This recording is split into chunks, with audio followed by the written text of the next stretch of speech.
go to this gym and see if there are people that could teach you how to really power lift and see if you like it. Like you got a different kind of build, you're stockier, you're a little fluffier than some of the other CrossFit ladies. I prefer substantial.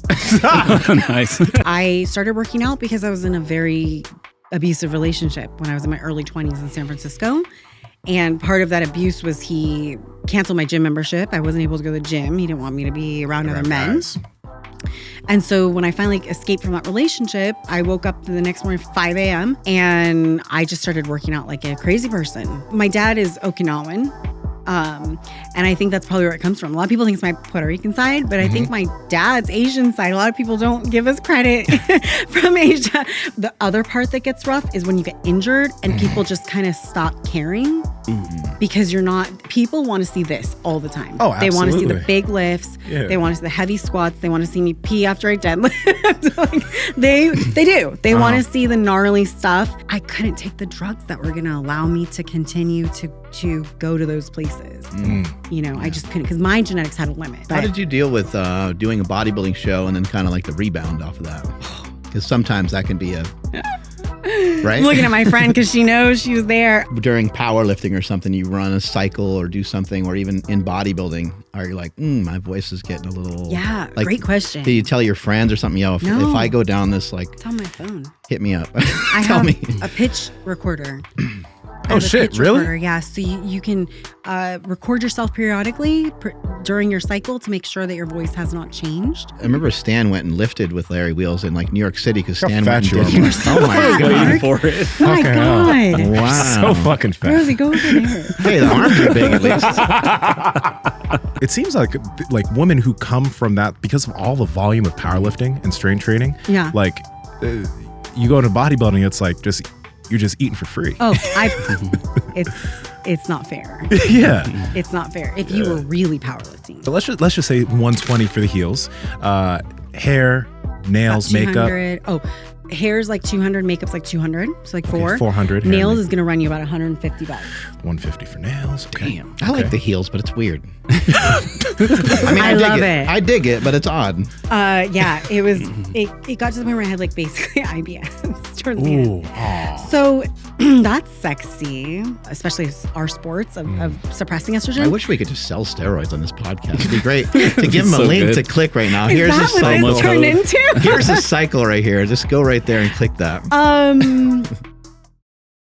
Hey guys, I want to tell you about Merrick Health, the premium telehealth clinic owned by Derek from More Plates, More Dates. Now, when some people think about Merrick Health, they think it's just another one of those testosterone companies or another one of those blood work companies. But Merrick Health is really cool because, yeah, you can get your blood work done, you can get hormone optimization, but you can also get nootropics. You can also get Viagra. You can get literally whatever you need from that clinic. And they make it very, very easy for you. That's why we love Merrick. So, Andrew, how can people learn about it? Yes, Merrick Health is not just a one-trick pony, but if you did want to get your labs done, we highly recommend the Power Project panel. That's 28 different labs. That's also going to come with a client care coordinator that's going to give you a lab analysis, and they're going to work with you and help you optimize your body.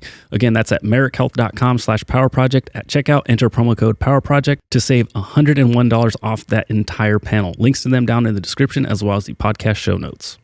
He's into chub.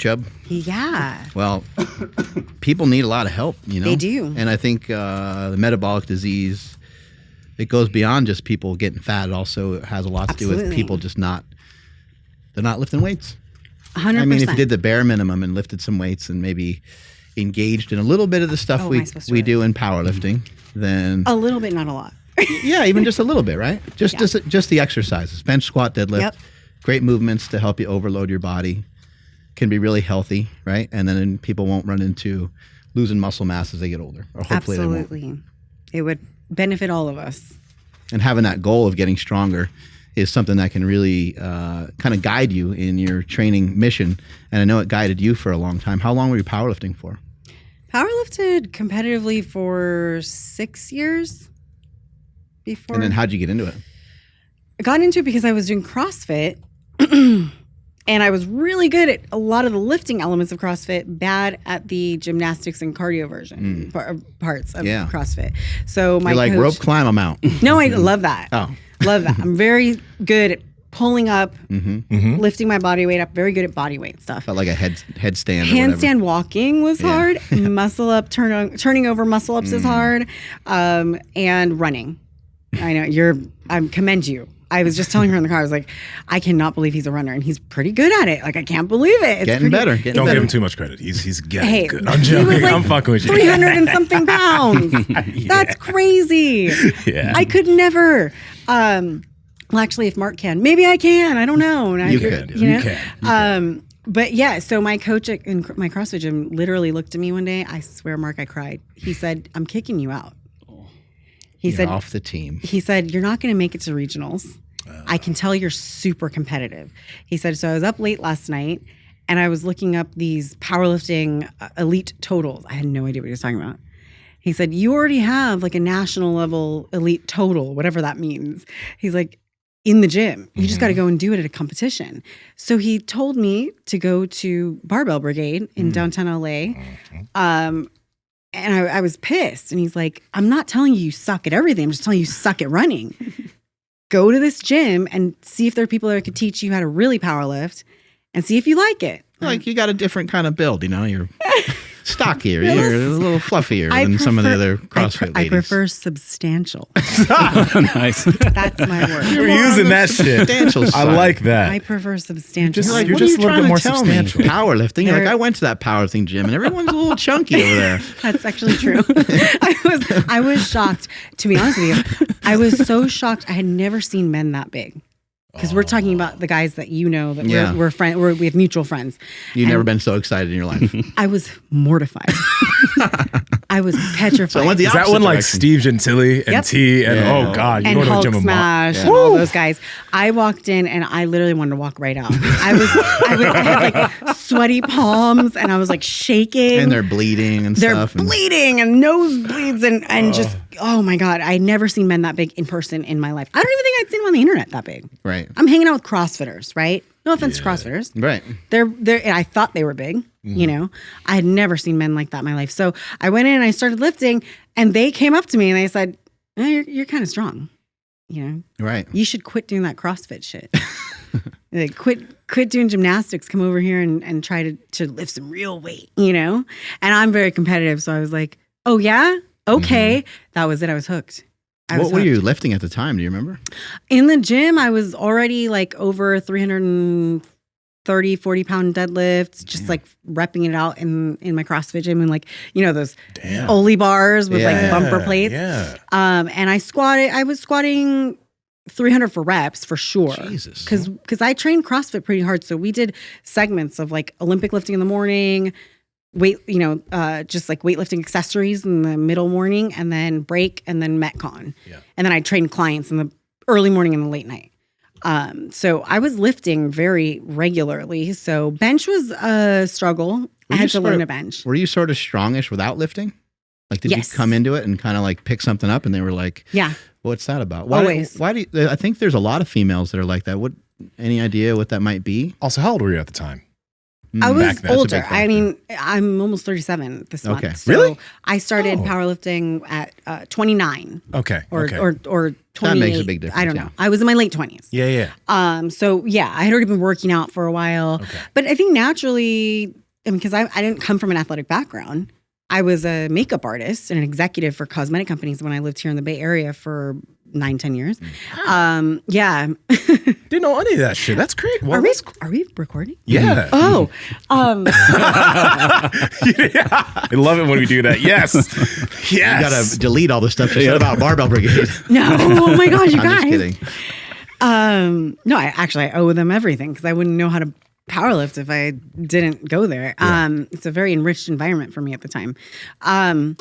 But no, I was not always working out. I was a punk rocker growing up. Yeah. It's strange, but and a makeup artist, which goes along with that punk rock thing, right? And I started working out because I was in a very abusive relationship when I was in my early 20s in San Francisco.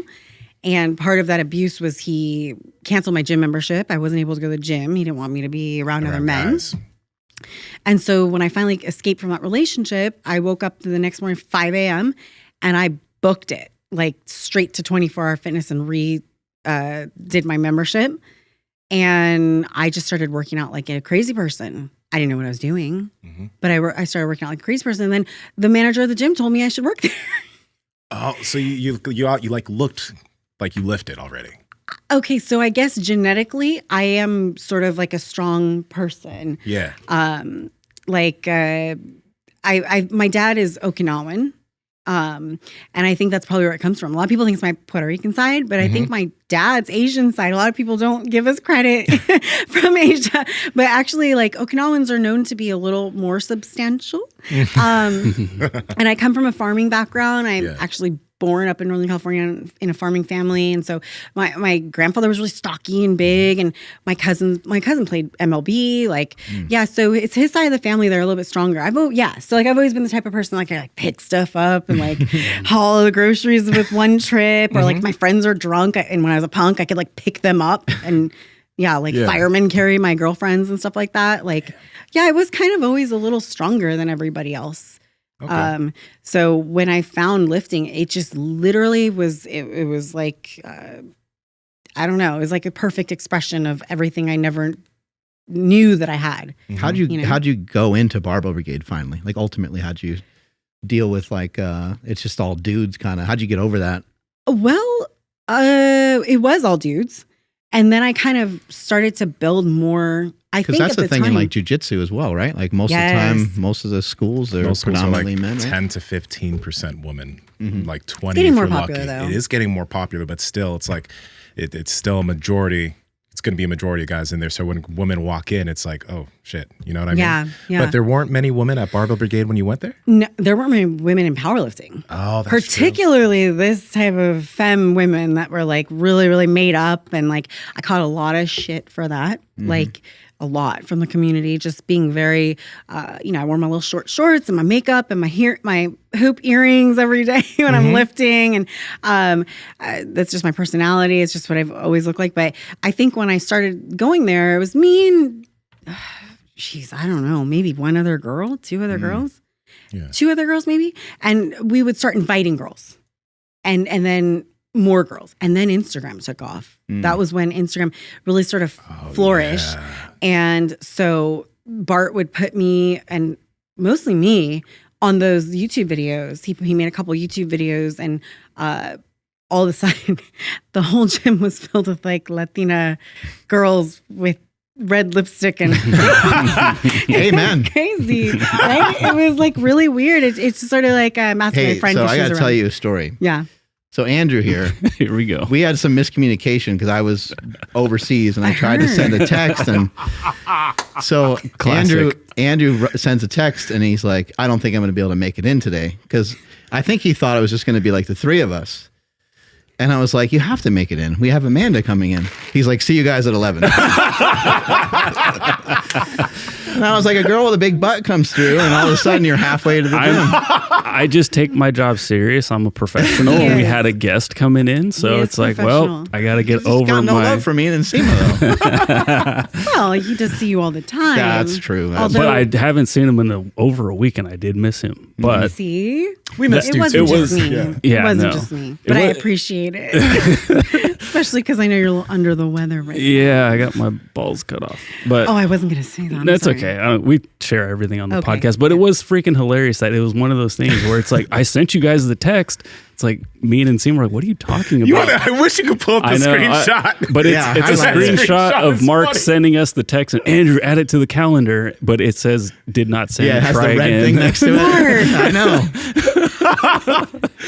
Mark. I had a feeling I should have texted you because just to lock it in. I just thought, Mark's a real busy guy, and he'll send me he'll shoot me a message, and then he's gone for like 2 weeks, and I look at his stories, and I'm like, he's definitely in another country, so maybe I should follow up with him about this. I'm glad it was actually Smokey. Smokey told me, and then I was like, oh shit, I gotta tell you. Yeah, Smokey had hit me up about Merrick, and we're discussing my blood work actually, and he's like, by the way, you need to talk to Nsima right now. Yeah. You're here to pick up a puppy, right? Did you do that yet? I am. No, I'm going right after. Oh, cool. Yeah, I didn't want to bring the puppy into the gym and it's a new environment, but I'm really excited. What kind of puppy? I feel like such a basic bitch. It's a cockapoo. What's a I'm cockapoo? gonna We got to look it up. Google this shit. Cocker Spaniel Poodle. Yeah. Mix. I'm actually curious what this looks like. I Now, dig it. everyone out there who's Aw. judging me because I'm supposed to be a hardcore lifter and I'm You're supposed to get a pit bull. supposed to get a pit bull, a bulldog, something. But look, I have really bad allergies, and it's a hyperallergenic dog. Is that a real thing? Yeah, What is a hypoallergenic dog? Is they that don't shed. shed. Oh, they Yeah. don't shed. Yeah, because fuck. dude, That's why for a minute I was like, I want a Labradoodle. Yes, you do. It's- You it's- still do. I still do. They You don't still do. shed, but And I already have. You look adorable with a Labradoodle. I have 3 huskies though now. Like I have 3 huskies. So T's going to be walking this thing down the street, your big jacked boyfriend? Yes. With his big old big pecs? Jack black African boyfriend. Husband. Husband. Are you engaged? We're married. You're married. Oh Yeah, shit. yeah. I didn't know that. We That's- did. We pulled that trigger sick. during COVID, very low key. Oh, COVID marriage. I like that. We Wait, went. I like Same your here. style. We eloped.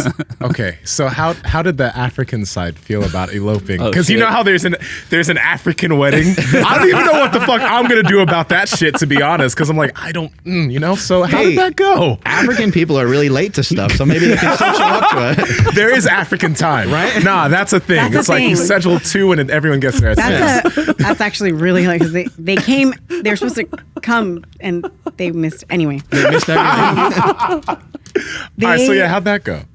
They were a little upset. I think COVID was our cover, right? COVID was our cover. So he worked it out with them, and he's the oldest. Oh, You have okay. siblings? He's the old. He's the Imagine son him and trying he's to the explain oldest. it to them. He's like, I got this. There's still a daughter, so they get their moment. Yeah. And I have 2 dresses ready for that wedding in October. And It's gonna be great seeing you with the fucking. oh yeah, with the gala. Yeah. Gala? I don't know what the Yeah. fuck it's called. Really? It's just African. Nsima? It's African clothing, yo. That's all we call it. Wow, shame, shame. My mom never told me what it was called. If you have any Nigerian followers, shame him. yeah, shame him. they'll shame me. Of course. What am I talking about? Of course, you have Nigerian followers. Yeah. So his sister's going to do the big wedding. So we kind of we got by. Yeah. It's more our style. We're pretty laid back when it comes to that stuff. The traditions kind of freak us out, and I don't know. Maybe it's just from being like big people and stuff. I feel like just the whole wedding thing and like big burly people. We're just like not wedding people. It's got to be a thing for you guys to even just go out. Like if you go out to a movie or something. I mean, he's super Not jacked. You're anymore. super jacked. He's a little more toned down. Like you now Yeah, no, versus I know. you He's- back then. yeah, he's a beast. right? So like I think now it's less. But he still gets way more attention than I do for sure. really. But him He's toned huge. down is still like He's a big guy. He's still huge. 270, I think. He's still I think he's 270. like 270. That's toned down. You want to pull up T pull it real quick? Please pull this man up. When I 'cause met he him is- though, like 295 on the off season. So he was much. He's a he handsome was man. Very He's got big He old is. pecs too. Yeah, he's got big everything. He has Bro. huge pecs. That made me very uncomfortable in the beginning, I will say. His pecs. Yeah. I shouldn't talk about this. He's going to get I want to know. Wait, what? I've never had breasts. I have breasts now, Yeah. obviously. Which, by the way, I have a good story about that. I was in a gym in Oakland yesterday, and an older woman came up to me and asked me how I developed my chest because she's like, you're very muscular up top, and you have a beautiful chest. And I said, thank you. And she's like, how did you do that? And I said, money. But yeah, T's chest was so big. Oh, there we are. And back in the day. Wait. This one? No, Oh, that's sorry. like a year ago. Right there. Oh. Oh my gosh, that's Ooh. Barbell Oh, Brigade. that's a long time ago. That's He a looks long jacked time. even when he's just in like a button up. That Yeah. was when he was like yoked. skinny back then. That was his skinny weight. Damn, he's dark. like He's the same off-cycle. color as the wall right there. All right, Mark. God damn. He is. I mean, he is. He is. Yeah, he is a dark skinned man. Yeah. He is a very dark skinned man. Yep. Yep. I don't know. That's making Nsima more uncomfortable than me. Okay, enough of his Instagram. Look, he's- Enough. That's Mark, him you're as such a dog. white guy, right? That's okay. That was the whitest thing That you've is the ever said. whitest thing he's ever said. Fucking No, that mustache. guy- Damn, he's Nsima, there's dark. no- Like, what the Hey, fuck? we bring up an image of Ben Patrick. You guys are like, that's a white ass a white- motherfucker. right there. He's super white. That's true. Ben is the whitest man I've ever seen. He really That's is. true. You have to admit it, Nsima. If we brought up, yeah, that's true. Right? You and I would be like, that's a clear man. He is He's transparent. opaque. Yeah. There's a good picture of him being jacked right there. Oh my God. T. That's Wow. That's 3. Okay, That's probably toned down too. that's Jesus. 5 years off cycle. yeah. Not one PED since he left. So I'm actually quite curious because you actually told me, okay, so you got a bunch of like, did you play sports when you were younger? No. You got a lot of genetic, just like freaks in your family. T has genetic freaks in his family. It's going to be, do you guys want to have kids in the future or no? Oh, we're not sure. Not sure? Okay. You know, med school will do that to you. You don't really know what you want to do because you're in such a well, first of all, being a pro bodybuilder for myself and then him being a med student, you got so many time-sensitive goals and they basically encompass your entire life. They engulf your life. Yeah. So... And you guys have been together for what, like 7, 8? 6 years. 6 years. Yeah. Okay. Yeah. We were like training partners for a little bit before that, but these goals are so time sensitive and just all consuming. That's the word, all consuming. I mean, he does clinicals for 12, 15 hours a day. I train 2 times a day, plus, you know, competing there. I mean, obviously hormonally that's not going to help for pregnancy. So it's just one of those things. If the stars align, the stars align. And if not, we've thought about like adopting or who knows, surrogate. We talked about surrogate on the way over here. If I can't, because that's just a reality of bodybuilding and powerlifting for so long. So yeah, the door's not closed, but there's no plans right now. I know everyone thinks we'd have some type of freak athlete child and I even think that's interesting, to be honest with you. T always says it doesn't matter as long as they get good grades and they're healthy. And I'm like, okay, but T's already an African parent. But like, yep. Oh yeah. Oh yeah. But I'm like, but it would be kind of cool if they're like a track star or something. You know what I mean? Like go to the Olympics. Wouldn't it be cool to go to the Olympics? Like, I mean, that'd be dope, you know? But yes. So thought about it. We'll keep thinking about it. What's a big difference for you between powerlifting, bodybuilding? I know in powerlifting, some people, and even through CrossFit, some women have found that it was empowering, where they didn't have to concentrate so much on like being skinny or being thin, and they can kind of let loose and go after performance more. And then we saw the same thing with a lot of women in powerlifting. And then you said like Instagram became popular. I think people were more into like a different kind of look. And people were more into the girls being a little thicker and things like that. And so substantial. Thank God. Being substantial. What has that kind of done for you, and how has that maybe, you know, plagued you at times and maybe benefited you at times? I think mostly benefit. I think it's enhanced my life in a way that I'm super grateful for. CrossFit can get a little toxic because the element of always being your shirt off, and the girls do have like really nice abs and things like that. It's a different level of aesthetics, but there is aesthetics involved, right? Powerlifting really saved my mental health, to be honest, for a while until it didn't. But in the beginning, being fixated on my performance and my strength and my abilities rather than what I looked like was huge for me. And I found this niche in the community that wanted to see me succeed and wanted me to come as I was.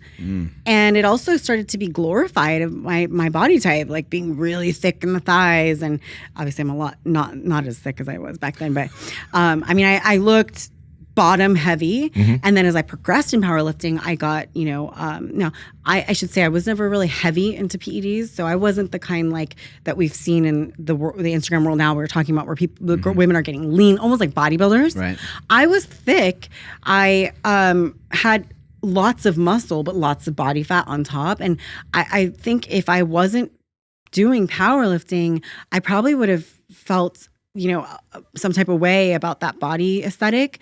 But it seemed like it was being heavily rewarded on the internet and in life. I felt like everywhere I went, I would go to the Arnold, where I used to feel like because I worked in sports nutrition and supplements, and I had been a sales manager where I traveled to those places, and I always felt really insecure about my body type because it was mostly bodybuilding. Right. But when powerlifting became in our heyday, you know, the 2000 teens, let's say, when it became so popular, I would go to the Arnold and people would line up for me without abs. Because they wanted to have my bench or my deadlift. They or your legs. Right. They thought that what I did in the gym was so cool that they wanted to take a picture with me or buy you know what I mean? And I think they dug the aesthetics that were the result of the lifts that you did. Yeah, absolutely. And so I think that it gave me this freedom to, a lot of people ask me about how did I become a pro bodybuilder so fast? Well, I never cut weight except for water cuts to compete. I never did a fat loss phase. Whoa. Back off. You never did a fat loss phase for your prep? Before bodybuilding. Okay. In powerlifting, I never focused on being lean, which means I was always in a surplus and building. Yeah. I was constantly lifting to build. So even though I wasn't directly bodybuilding, I was building my body more than a bodybuilder in season because they have to go through a down period where they're prepping. I was all go all the time. Feed me more. Let's get strong. Let's lift heavy. I mean, my periodization was just volume with food. and volume and food, and then low volume and food. You know what I mean? It was peaking for powerlifting meets. It's just heavier lifts. And then when you're not around a meet time, you're doing more volume of the same type of lifts.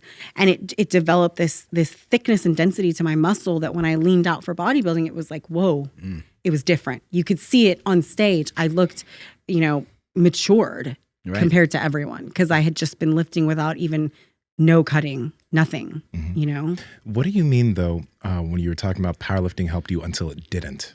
So what do you mean when you said that? Well, I think with any niche in the fitness community, it can get bad after a while, especially after it gets popular. Anytime anything gets popular, it starts to get watered down. It starts to get sort of like a,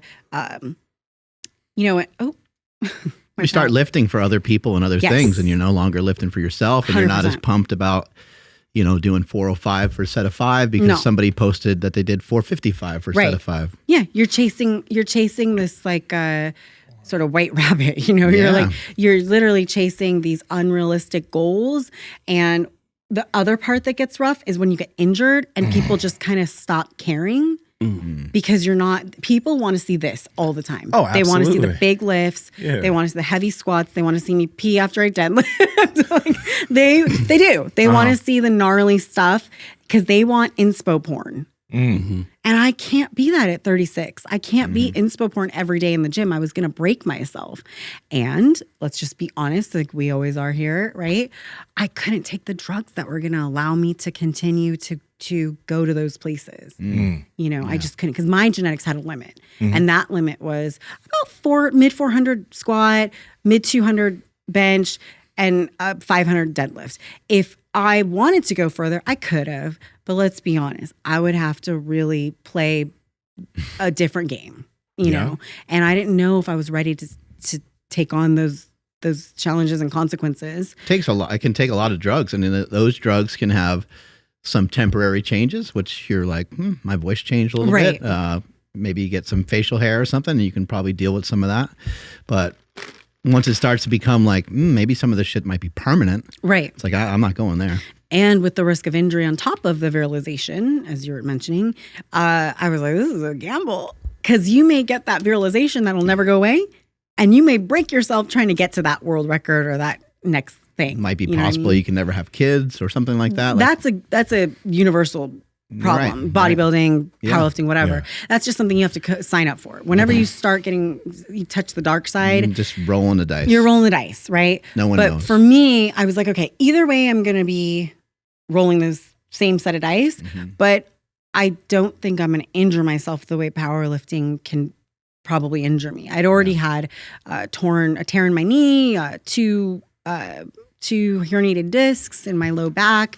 So you're looking How did those happen, by the way? Do you remember what caused them? That was even before powerlifting. That was before powerlifting. Okay. I was lifting heavy before powerlifting. In fact, my deadlifts just increased after I got a back injury. I had to rehab for a year, but after that, I learned how to move efficiently, and I'm like a hinge god now. Like I'm really good at hinging. That's one of my training partners, Justin. Shout out to Justin. He calls me the hinge god because I just have a very rigid back because I'm scared to shit that I'm going to pull my back out again. Yeah. So injury can't help you. It's not going to stop you. But at my age, if I have an injury that's pretty long-term recovery, my biggest thing is I won't be able to train. And training, like you, but I know you are very much like me, I'm addicted to training. I had to be honest with myself. It's not competition that wakes me up in the morning. It's being able to go into the gym and push myself hard every single day. If I don't have that, I have a feeling I would be really lost. And it would really be a part of me that I don't want to let go of. And so I don't want to risk those types of long-term injuries. I love training too much. I'm curious about one aspect of when you were progressing and focusing on powerlifting. Do you feel like, obviously with social, you feel like you need to keep getting stronger and people need to see you getting stronger. Do you think that if you slowed things down, things could have been smoother, or did you just lose interest after a certain period of time? So you're like, let me switch. Because like if you slow down, you can be safer. Yeah. But most people, if you want to get strong, you're typically trying to do it as fast as possible, which can lead to some just unsafe practices. It's what Mark was saying. Yeah. You're constantly trying to keep up with everybody. Okay. If I never had access to the internet, Nsima, I could just sit in a black room and just train my face off until I was so strong I didn't even know any better. That's what I was doing so for Jesse Norris did. That's exactly. Eric's photo. Yeah, no one is gonna know that reference.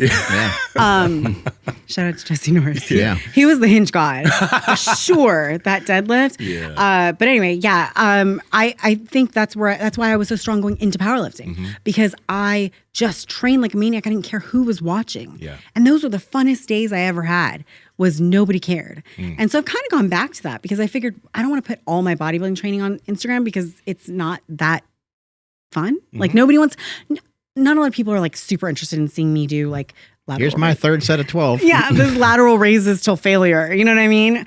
And I'm back to that fun element because nobody's watching and I'm just zoning out and enjoying myself. Yeah. You know, so yeah, I do think if I slowed down, maybe did more cycles of hypertrophy, I really wish I did that. If I just took maybe huge blocks of hypertrophy and just made sure my tendons were keeping up with my mass and the lifts that I was doing, I probably would have lasted a little longer. I probably could go back if I'm being honest.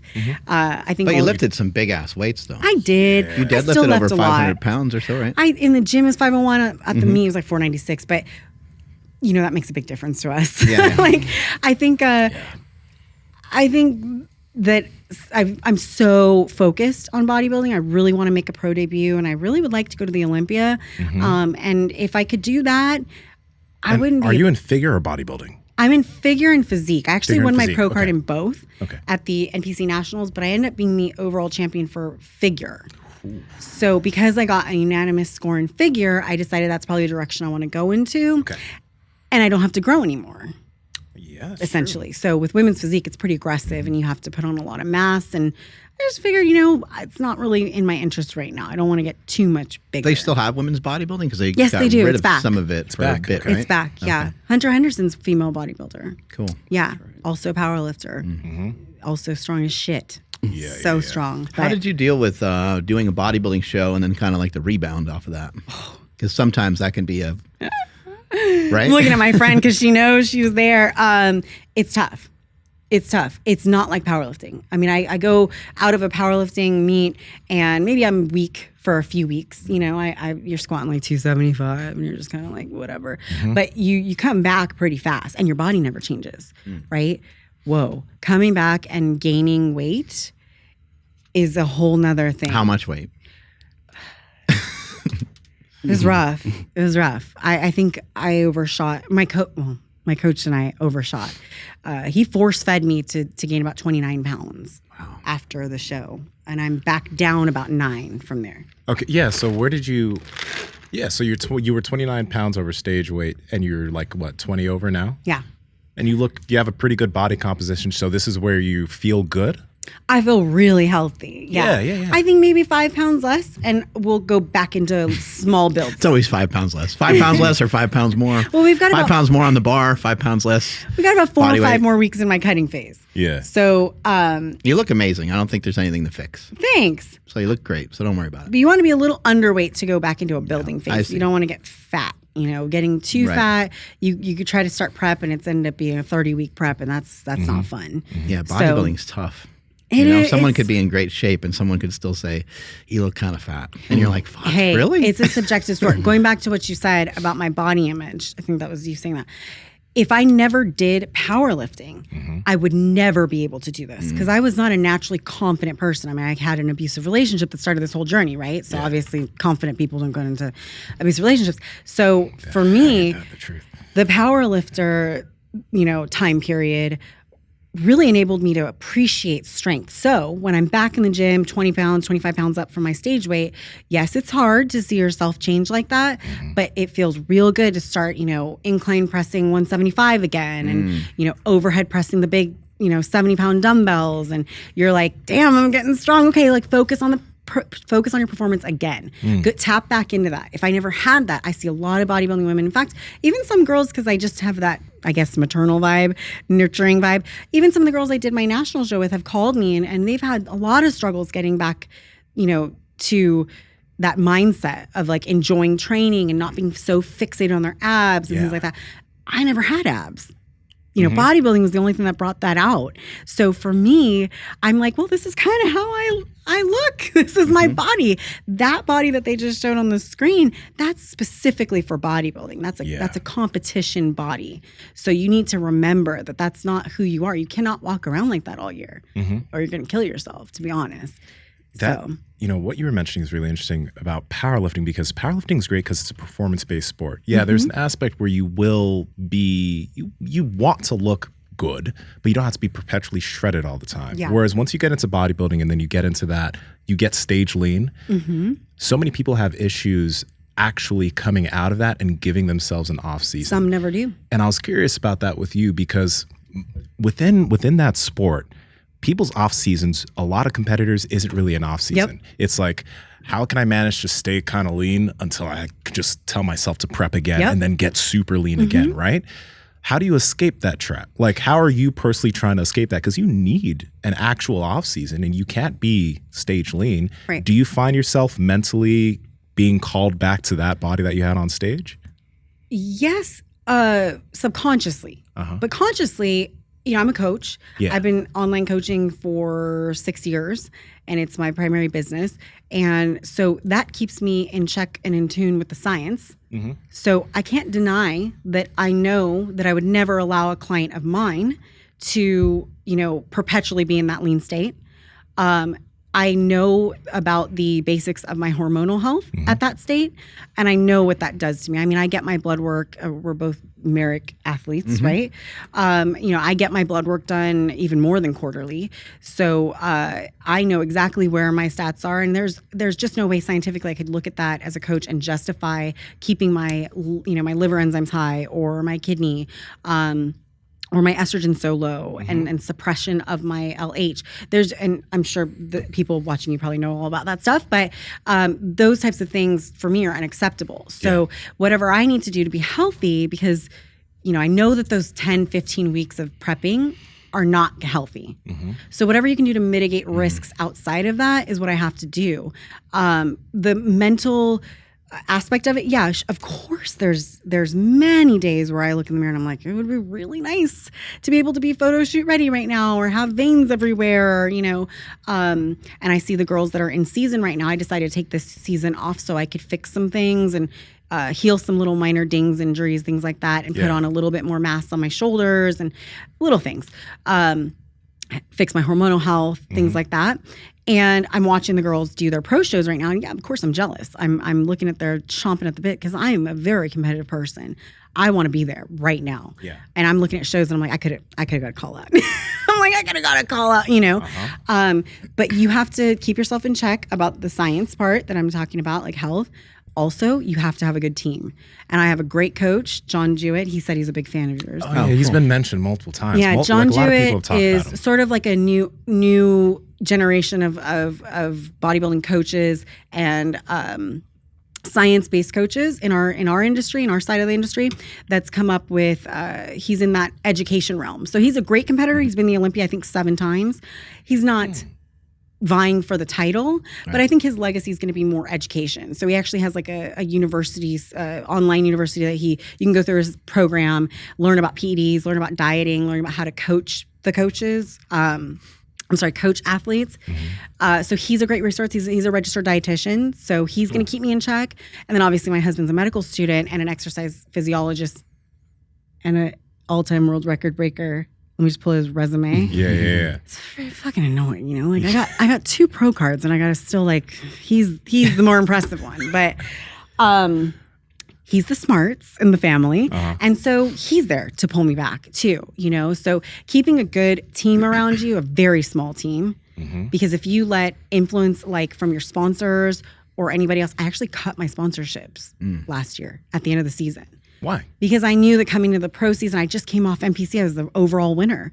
People are going to want me to compete. People are going to rush me to be lean all the time. I need to quiet that noise. And I'm in a place with coaching that I can make my own money. And don't get me wrong, if you would like to sponsor me,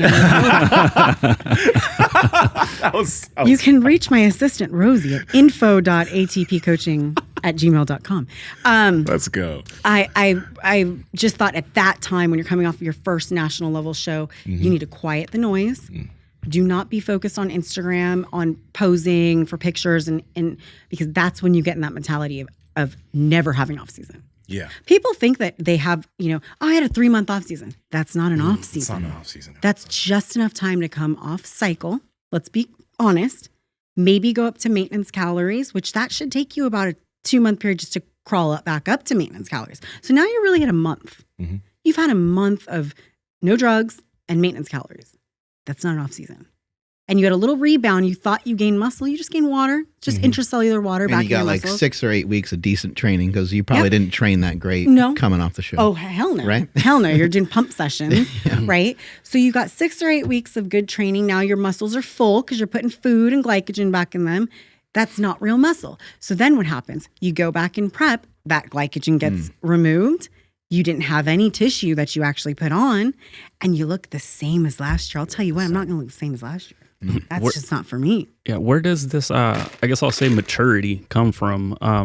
You know, going back to what you were talking about, powerlifting, you had to stop because, like, if you keep going, you're going to end up getting hurt, whether it be from PEDs or actually in the gym. Because we know the crowds that are just like, oh, I'm just going to lift till I'm dead. And it's like, okay, well, you might. PRER. Exactly. Right? Yeah. That's the thing. That's hilarious. And then, but even to this now where you're saying like, I had to like cut my sponsors when there's a lot of people who are like, well, I can't They'd kill for live, that. right? I gotta survive. So I need my sponsors.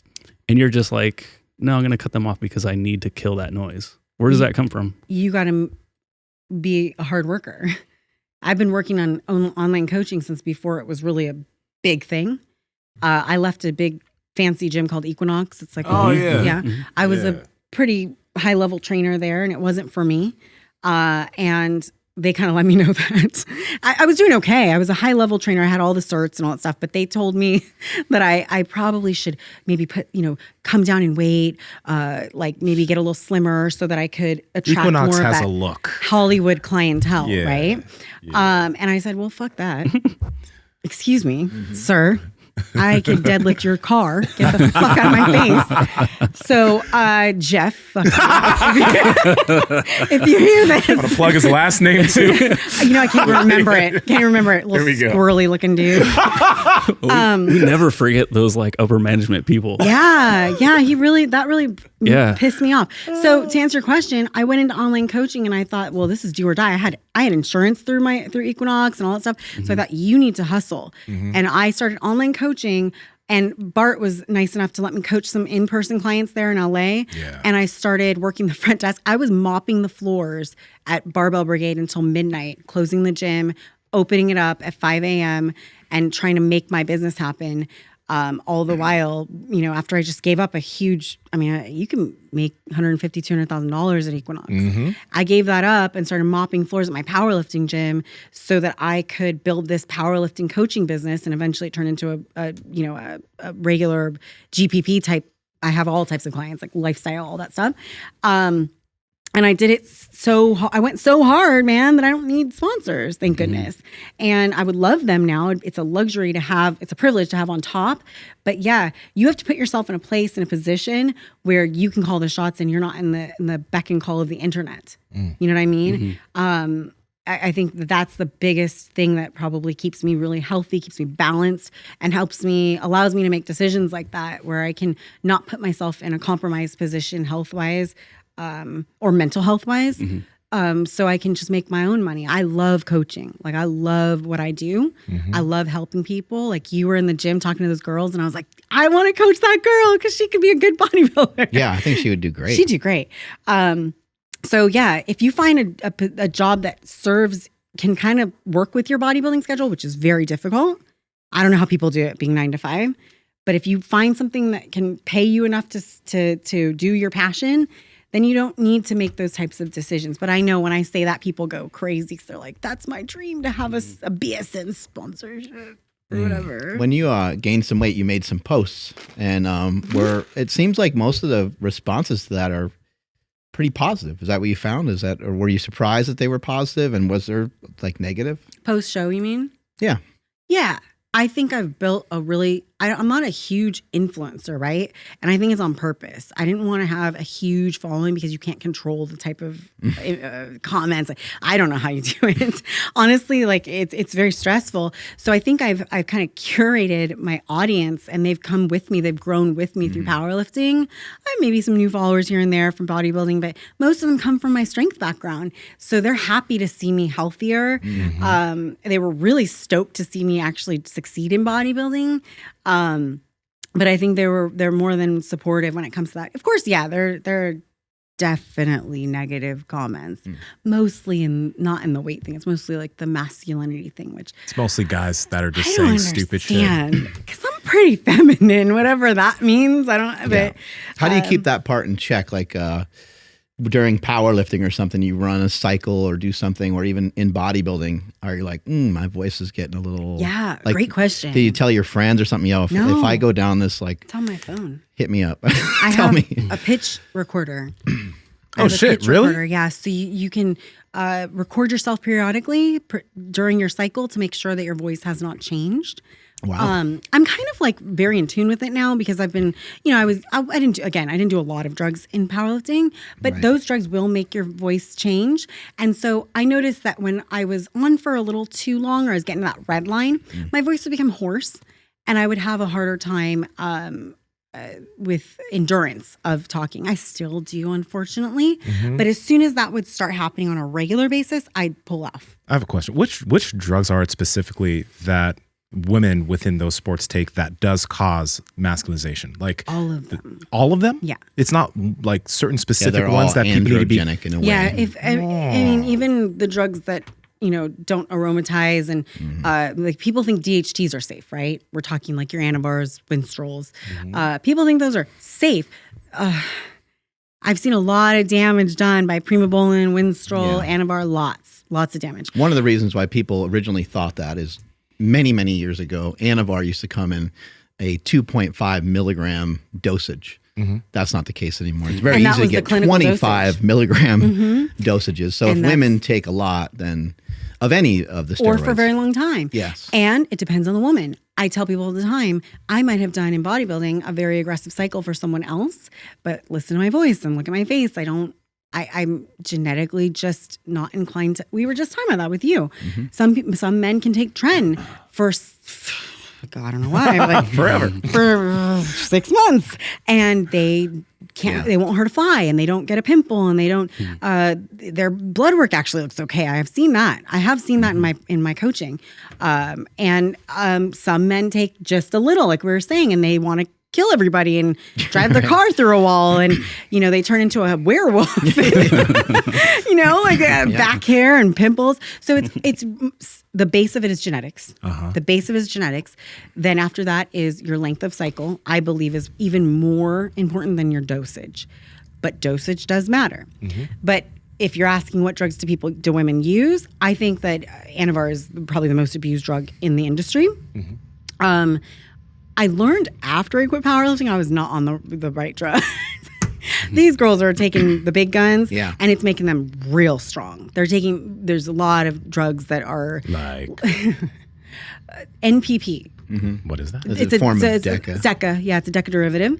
The nandrolone. Nandrolone, yeah. NPP is used heavily in strength sports, and then layered with those other drugs like Anavar and Primabol and things like that. I never touched those. Which also could be why that when I started bodybuilding, I had such a good response because I'd only really messed with those, very little drops of Anavar here and there. Plus, women also get really strong from testosterone. Yes. But absolutely, it's just a little bit more. There's nothing wrong with that. Yeah, and sometimes you take mild amounts and get great results. I am on 3 milligrams of testosterone as an HRT because I've shut myself down. It's like a cream or something. No, it's injectable. Oh, okay. Yeah. Cream's a little hard to Yeah, it gauge. doesn't- yeah. And 3 milligrams is like nothing. It just puts Yeah. you basically at a higher level of a normal woman. Do you have to take it every day? No. No. Once a week. Once a week. Okay. Yeah. Amanda, how old were you when you started taking anything? Second year of powerlifting. Crunching in the microphone. So like okay. that was like 31? Yeah. Yeah. So you've already had tons of years of training under your belt. You were past, I guess, maturity, right? Where everything was like, you know, some people start when they're in their early 20s, or Right. late teens, right? But you were in a place where you've had years of training. Everything's developed well. So then you start and you have decent responses. Maybe some people get bad responses because they're just starting way too fucking young. I don't know, I think but- I agree with that, but I also think the bigger danger is they didn't reach their natural potential, which is what you were looking for in that. So I had reached close to my natural potential. I mean, I was repping out 315 in deadlift, completely natural, off of like no food, just a cup of coffee. Yeah, You know what I mean? that's your baseline. I was my baseline. So naturally, when you enhance on top of that, I guess what I'm saying is I started an elite level. Yeah. Which I didn't recognize until probably now because I have low self-esteem. So like after I got both my pro cards and stuff, I was like, you know, I think I have a genetic advantage here or something. You know what I mean? So I think that yes, starting young can affect the way your side effects is what you were saying. Potentially. And that's because you probably cycle for a long time. And that goes back to that length I was saying. So you're cycling for a long time or just too many? Because we all need an expiration date here in this sport, in this lifestyle. You cannot do what we call blasting and all that stuff in the world that we live in forever. It has to have an expiration date. So like my husband always says, you need to have a plan, have a goal, and have a timeline to hit those goals. And if you don't, be okay with stepping away. What people in powerlifting particularly can, because in bodybuilding, your body just shows. So you can't bodybuild into your 50s if you weren't genetically blessed. You're not going to, it will tell you, right? In powerlifting, we'll just keep going. We'll throw on a squat suit. We'll put on a slingshot. We'll do whatever we have to do to get that weight up. And so with that mentality, you add drugs to that. Yeah. Now you've got guys or girls that have been cycling for 20 plus years and they still don't have a world record, which, by the way, 99.9% of people in the world shouldn't. That's why it's called a world record. Yeah. So all these consolation prizes out there, everyone's going to hate me for this, but like, this record, this blah, blah, blah record, it's good to chase those goals, okay? It is really good to chase those goals, but I always tell my clients, be careful. Because those things are what keep you in that mindset of always wanting to chase that next thing. So yeah, starting too early and then continuing too long, not being aware of having maybe a team to tell you, hey, it's time to let's move on. You know what I mean? Let's start running marathons. You know what I mean? Yeah, and what's the goal for? Like exactly something to keep in mind. Big time. Yeah. Are you going to monetize from it? Right. I mean, my coaching business, it exists because I compete. And I think eventually I want to get to a place where it doesn't have to be like that. I'm aware that that's probably you told me that that's a slippery slope. Before I even bodybuilded, he told me that. It's a slippery slope because if your business depends on your body, what if something happens to your body? It's an organic thing, right? Yeah. But it's true. Don't go putting yourself through that much trouble and those types of financial compromise. Competing is expensive. And all of the ramifications that come with virilization for women, if you don't, A, have a plan to exit, and B, like Mark said, if you can't gain anything from it, what's the difference? Just be fit. Yeah. Just be fit. Just work out, eat good, and be fit. You don't need to be on PEDs. Actually, let me be explicit. If you don't compete, you should not be on PEDs. Period. And you can say I'm a hypocrite but this is my job. Compete.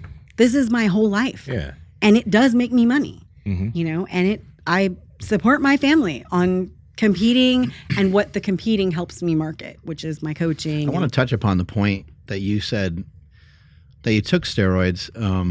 It's really hard to know where someone could push their genetic potential. Yes. but you just felt you were there, and the people that you were around, you made a decision. You were an adult, living on your own, doing your own thing, making your own money. Yeah. It wasn't like you were still living with your parents or anything like that. Like we see a lot of young kids are taking stuff, and Larry Wheels recently started talking about how he's kind of coming off and he's going more HRT route for a little while. Who knows what will happen with that? But it's an interesting thing.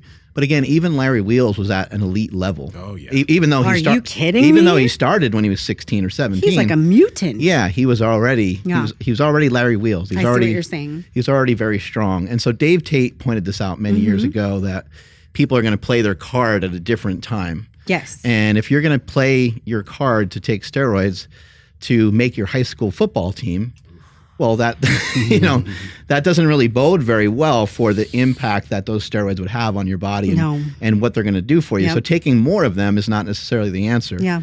Probably taking the long road and working. You're going to have to really work for it. It tells you that your genetics aren't amazing. They're not. Yeah, mine are not. They're not amazing. It might just mean it might just take you longer to get certain spots. Other people might take a steroid to make their local junior college team or even like a Division I team. And then some people, they don't ever have to play that card and they're a pro and they're amazing. Or you get some people that are like a Barry Bonds, who seemed like it appeared that Shout out to Barry Bonds. He was our favorite baseball. Oh, fucking unbelievable. Man, baseball was so much better with steroids. Oh man. Yes. Sorry. He was way better. He Way was better. already 90s all day. Oh, it was sick. He was already on his way to the Hall of Fame, Yep. and it appeared that he took something halfway through his career to boost it a little bit, Yep. and he was already fucking awesome. So people that think it's going to turn you into Superman, you already have to have That's worked. a really good point. Yeah. That's a really good point. And T and I have talked about this a lot because people ask us for advice on this. And I think that the problem with the Gen Z and even our generation, Instagram and social has kind of convinced younger people that, like, especially because, okay, let's face it, the Instagram mentorship or like coaching business is huge, right? Mm-hmm. And the whole idea about social media from the influencer perspective in the fitness space is you can do it if I did it. You can be just like me. That's not that. And that's dangerous, man. That's a dangerous mindset. And I'll give Larry this. Can't believe I'm going to give Larry this. He's never said that. He literally came out of the gate and said, I'm a freak. Mm-hmm. I'm a freak. I know I'm a freak. I started steroids this early because I saw that I was a freak. Yeah. And I think other people around him told him, you've got crazy potential, right? Yeah. I mean, we're talking about a kid, literally a kid. When he came up here to do the podcast with the boys, my boys, he was the size of my husband who was in his 30s already. Mm-hmm. Yeah. Right? Mm-hmm. And lifting with those guys who'd been lifting, these are guys that played D1 football, Steve Gentili. They're guys that have been lifting in like 6 or 7 guys in a row just deadlifted 765. 800, benching 5, right? Yeah. Could you pull that shit up, please? Because that was a wild picture with Steve, Larry, T, who else? Stan. Fuck. What a day. I think I took that picture. What a time to be alive. Right? I love those days of powerlifting. Yeah. That's so fun. But I'll just find the video. But he never came out and said, to my knowledge, at least. Well, he didn't used to talk. Right. Larry didn't used to say anything, which I think is kind of cool. And then now that when I see him speak now, you sent me that video the other day. I was like, fuck, man, he's so well spoken. I'm like, this is awesome. Well, he's grown up. Yeah. He's literally grown up in front of the camera, in front of YouTube, in front of whatever. But anyway, he's one of those people that's just honest. He's like, this is who I am. This is my genetics. Like, well, like you, Nsima. You have amazing genetics. You've always been lean. I've known you for years. Mm-hmm. And you tell people, like, I train hard and I eat well. Oh, look at him. Look at the baby. Oh, my God. So your baby. I remember him and Steve. They just had so much fun. Massive. Him and Steve Just Gentile. Massive. Those guys are built like upside down Doritos. Yeah. It's crazy. Upside down Doritos. It's crazy. Look at Larry. Look at him. He's a kid. Oh, man. Look at that. Wow. No technique, just all go. Just ripping the weight off the ground. Just brute. Look at him. Oh, he's giving him a little dap. Yeah, I remember Stan. Stan went and lifted with Larry Wheels in like New York City because Stan went and did. Oh my God! For it. Oh my God! Wow, so fucking fat. Where does he go over there? Hey, the arms are big at least. Dude, Stan looks like a fucking just action figure. Like, his arms are that's fucking weird. That's just wild, bro. He looks like he just came off the wall, that big old mural, and he just went and deadlifted. Oh yeah, that mural. Yeah, that was sick. Yeah, because this is the old super training. Yeah. Yeah. Stan can still do some of this stuff. You know, Phil Heath is like that. Mr. Olympia, Phil Heath. He's just bubbly. He's bubbly. He's always been. He played basketball. The guy is a Mr. Olympia. He can dunk. Yeah. You know, he's just a freak of nature. He really is a mutant. So there's some people that are just like that. I would say T is probably a mix of both. He's got great genetics, but he did work a lot harder than I think even Larry had to. He started out natural bodybuilding in a natural federation. And he was probably big as fuck naturally. Yeah. I mean, I wonder. He got was big. He got big. Okay, so he graduated high school at 180.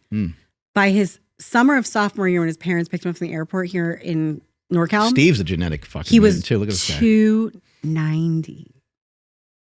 He gained 110 pounds. Holy Jesus. Nigeria for you, baby. Yeah. He's Nigerian, right? Yeah. It's Yoruba. Dude, and what about Steve? Steve is a freak. He can jump. He He's can a sprint. freak. He's a real mutant Now, too. Steve, too, he's got the skinny jeans, but he worked hard to get that big. Yeah. He worked hard. And he's just, you know what he looked like in college? A fitness model. Chiseled jaw.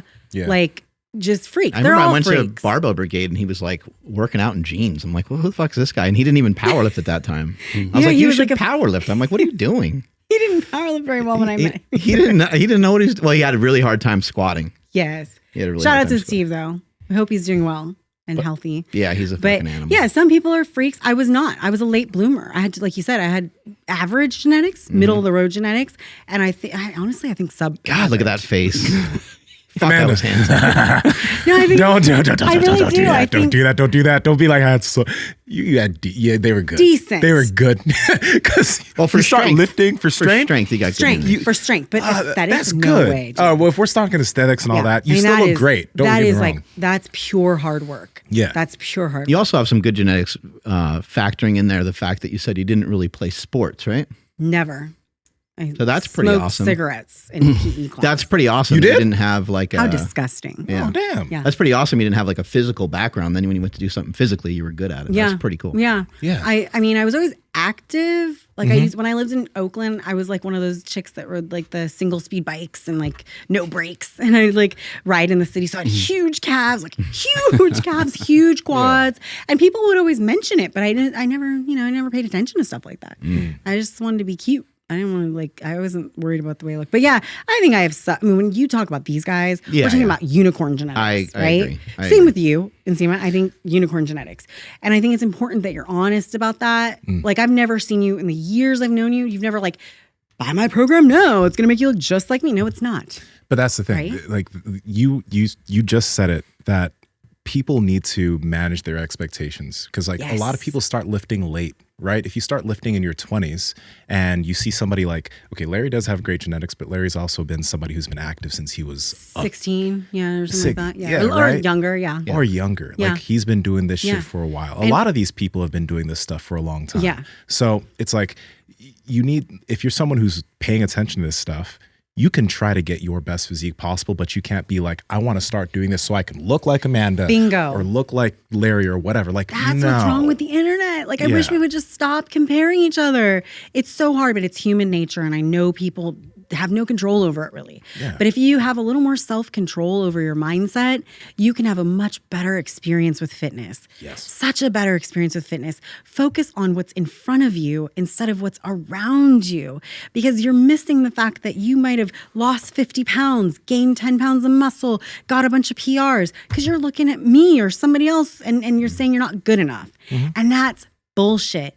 Your 50-pound weight loss, your muscle gain, that's a huge thing. You should be proud of yourself. And I think we have this pressure. It's like a pressure cooker of the internet, making young, I think young women and men feel like they need to be better than someone else to even put it online. Oh, yeah. Right? And that creates these ridiculous expectations about what they can and can't do. I have guys that come to me that are in their mid to late 20s already and are noodles, right? Shout out to the noodles. You guys are healthy. It's fine. Thanks. As you call them, noodles. There's nothing wrong with being thin. Trust me, you don't see a bunch of big people in there, like 80-year-olds, okay? That's true. You don't. You probably a little I think I heard time. Chad Wesley Smith say that. You don't see 400-pound 80-year-olds. It just doesn't happen. We might in this Maybe he next should weigh 400 generation. pounds, though. Maybe with medicine. Love you, Chad. I feel bad now. Chad walked up to me at the CrossFit Games, and he was just so sweaty. Oh. And he's in a Red and sweaty. He's in a tank top. He's Were bright. you thin by this point? No, Okay. no. I was gonna say. But I was thinner. And he walks up. He's like beet red because he's fair skinned too. And my wife, after Chad walks away, she goes, probably not a good idea to be 400 pounds at the CrossFit Games. And he's just sledging across. I was like, oh my Hey, God. he's in I'm way saying better nothing. shape now. He looks handsome. I think he's like I think 280. he lost so much weight doing Jiu-jitsu. Brazilian Yeah, jiu-jitsu, yeah, right? yeah. Yeah, so I just like to talk shit. He's my friend. I'm not saying Hopefully. anything. I said nothing. Still. Now he's going to I said fucking nothing. choke me out. But yeah, I get these guys that'll apply for coaching and their goals. My friend, who's also my administrative assistant, will email me ahead and be like, all right, you got a new app. He's 110 pounds and he wants to be a bodybuilder, you know? And here's the thing. You can gain a lot of muscle. Anybody can at any age. You can gain muscle, you can get leaner, you can get stronger, but are you going to be, you know, an overall competitive winner at a bodybuilding show in a year or so if you're 28 years old and you just started lifting and you have skinny genetics? No.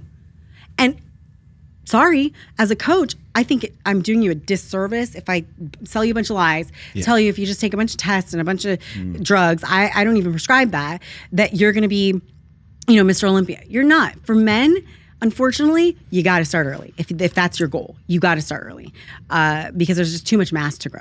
For women, I will say I have had girls that I've coached from, you know, string bean, and I'm like looking at them like, you could go pro.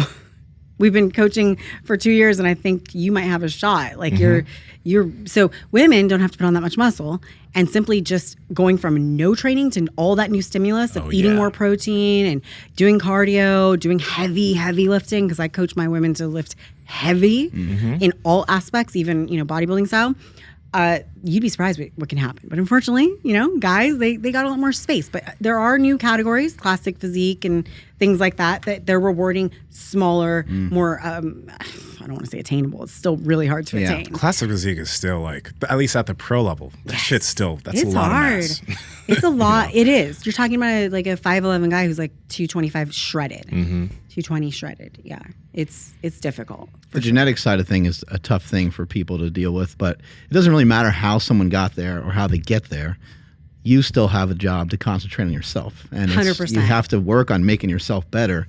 And you can't sit there and like kick yourself that you don't have the genetics of a Chris Bumstead or something like that. I Because who does? No, he's one of a kind. We Yeah. haven't seen anybody come along like that. No. Probably since Arnold. Yeah. I mean, it's been a long time. And in our today's standards of aesthetics, I mean, he's got rounder quads than Arnold. He's got a bigger frame than Arnold. He has the best physique of all time, probably. for right now. Yeah. I mean, it's there's some pretty dudes wild. coming out of Brazil that probably are like nipping at his feet, but That Andrew Jack guy, Oh, I Jesus. wish that he okay, did Nigeria. classic. Now you're No, now you wanna I wish claim- he did classic. Holy like Andrew shit. Jack, he's doing bodybuilding. He's too big. Yeah, he's too 290 big. I on know, stage. but bro, if he 290. downsized, And he into wasn't classic, even he really would've messing with bodybuilding before, right? He was just No, jacked. doing power- he was just like a strong. He's like an influencer. Instagram guy. Yeah. Yeah, he's doing some stuff with like Larry. That's where There I he first is. saw him. Is he Nigerian? I wasn't trying to claim him. Yeah. Ha! Oh yes. That feels I think so good. he's Yoruba. I think he's Oh, not your yeah? tribe. Holy I don't think he's your tribe. he looks Nah. crazy. Yeah, Andrew Jacked is just ridiculous, Yeah. bro. Yeah. I remember He's seeing him insane. lift with I'm Larry so Wheels, impressed. and he was like just lifting crazy weights. Like, who the Yeah. fuck is this I guy? never followed him before he started playing around with bodybuilding. Yeah? When he won the amateur, I think it was Arnold. I was like, okay, this guy is not even in shape, but he looks insane. Bubbly He as wasn't even fuck, shredded. He said he didn't even diet. He didn't even diet. Great. What is that? Yeah, that's crazy. It's insane.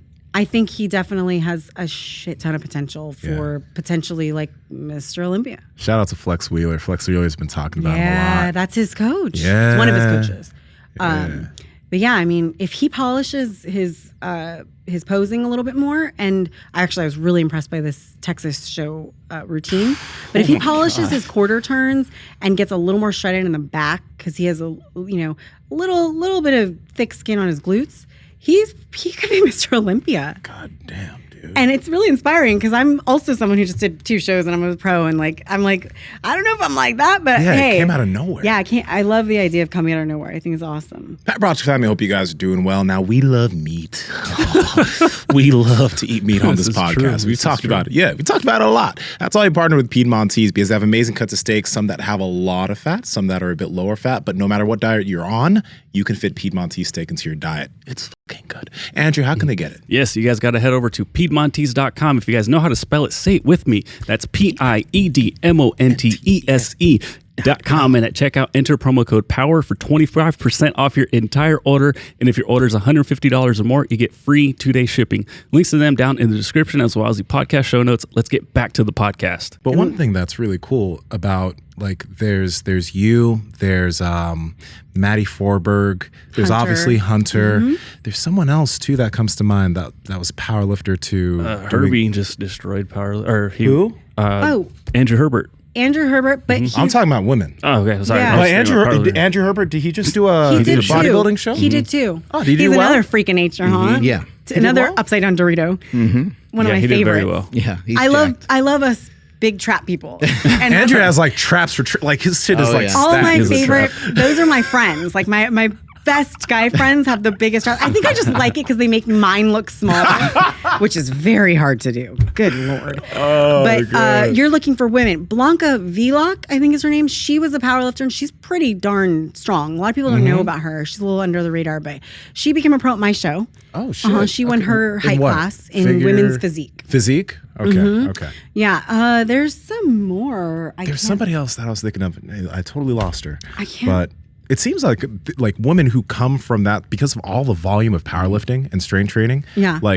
You go to bodybuilding, it's like you're just eating for free. Oh, it's not fair. Yeah. It's not fair. If you were really powerlifting. That's We're true. not talking about just doing singles and, just doing the big three. We're talking about girls and guys, but particularly us girls. We trained. Oh, yeah. We trained. Hunter trains, right? Christy Hawkins, shout out to Christy Hawkins. She's the first and Susan Salazar. Who is They were the OGs of powerlifting who went pro Yeah. a long time ago. Okay, who's the guy that breath belt?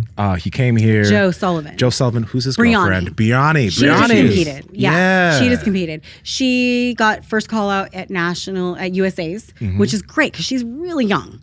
She's really young. So I have no doubt that she will. She's now qualified for the next one. Yeah. So if she's listening, I think if she takes the year off, goes back to USA's, she will probably win overall because her shape is unmatched. It's a beautiful shape. Pull her up. She looks crazy. She got out muscled. The Yeah? girl that won her category was also won bodybuilding. She was a female bodybuilder too, so she got out muscled big time, and probably a little out conditioned, and that's because she's so young. Yeah. It's hard to get that shredded when you're very young. I have a question for you. Since you coach so many women competitors and males too, probably. Yes, sir. What would you say is because every competitor is different, right? But like we were talking about, competitors don't seem to really give themselves the amount of time they need on an off season to actually make some progress because they're just used to posting all their shows and always being in that form, right? So what would you say is like a good general layout for competing, and then how long you should actually give yourself for a good off season to really gain? I also think that individuals in the NPC, because you can take certain things in the off season, I think that that people think they can get away with like a 6-month off season because they're taking shit. They're like, okay, put on some muscle in this 6 months, but it doesn't really end up looking that way. That's the problem. Is they also need off their cycles too. Like you need to be natural because you need to be able to train to your best ability naturally. And then clear out and then be able to do those things again. But you said the timeline. Yeah, great shape, right? She's got so much potential. Yeah. When I'm retired, she'll be really taking off. You know what I mean? Because she's in her mid-20s still. Oh, wow. Yeah. But yeah, you were saying. So for off season, it really depends. Like she's a good example where you are in your training age. So she's been training for a long time. She started much younger than me. Yeah. So I would say even for her though, probably a year would be good because if you think about that, 4 months out of that is prepping. So now, right, you're at like 8 months of off season. Yeah. You shave off the first 2 months, like Mark said in the beginning, because you're not going to be strong and able to train 100% that first 2 months. So where are we now? 6 months? That's a 6 month off season. When you're saying what people think is a 6 month off season is really a 1 to 2 month off season. Yeah. And that's not an off season. So, but if you're my age, and you are good with your musculature, and the judges say you don't need much. Like when I got off stage, they said, a touch of hamstrings. Right? Is that what he said? And then my coach said, just a sprinkle. You can never have too much delt. That was that was my feedback. Yo, some of this judging feedback, most of the time it's probably cool, but sometimes it just sounds like bullshit. Yeah. Well, you got to say something. Right? Yeah. So I'm a very muscular girl for the category. So you don't want to go overboard too much. And so in that way, I could have jumped right back in this year. But like I said, I wanted to take some time off, rebalance my hormones, get my health on track. I'm getting a dog, wanted to do that whole thing. So I'm going to wait till next season. I would say it's going to be a full year and a half for me. And maybe that could be, I could have gone a little shorter than that, but with life commitments and coaching and stuff, it's good. I would say maybe every other year compete. Yeah. If you're in an NPC, like every other year. Okay. And honestly, people are going to really not like that I say this, but I would say compete later. Wait. Just wait, because competition, as much as I'd love to take your money, it's very expensive. Go into that, please, especially for women. Like, for women, holy shit, the things that you guys need to buy versus just like, guys, trunks, tan. I can't. People ask me on Instagram to like come up with a list, and it would take me a long time because I made a list for my Instagram stories, like the Q&As, and I went back and I go, I missed like a couple things. It's really pricey. Yeah. It's not like being a professional athlete. Now in the pro league, of course, I don't have to pay for show registration, which is nice. Oh, that's cool. And also add a lot of stress, especially if you're not in great shape. Because if you're in great shape, it's like you could probably forget a couple things. Maybe you don't do your nails exactly the way you wanted or whatever. Oh, Mark, that's very astute of you. But you still look amazing, so it doesn't matter, right? That's very astute of you. Yeah. I'm going to be really honest. You're very right. If you have the best physique on stage, but your nail polish isn't done or your eye makeup isn't perfect, and geez, guys, I've seen girls that go up there like blank face, which, I mean, it is scored. Your beauty is scored. It's a muscular beauty pageant. Quick question.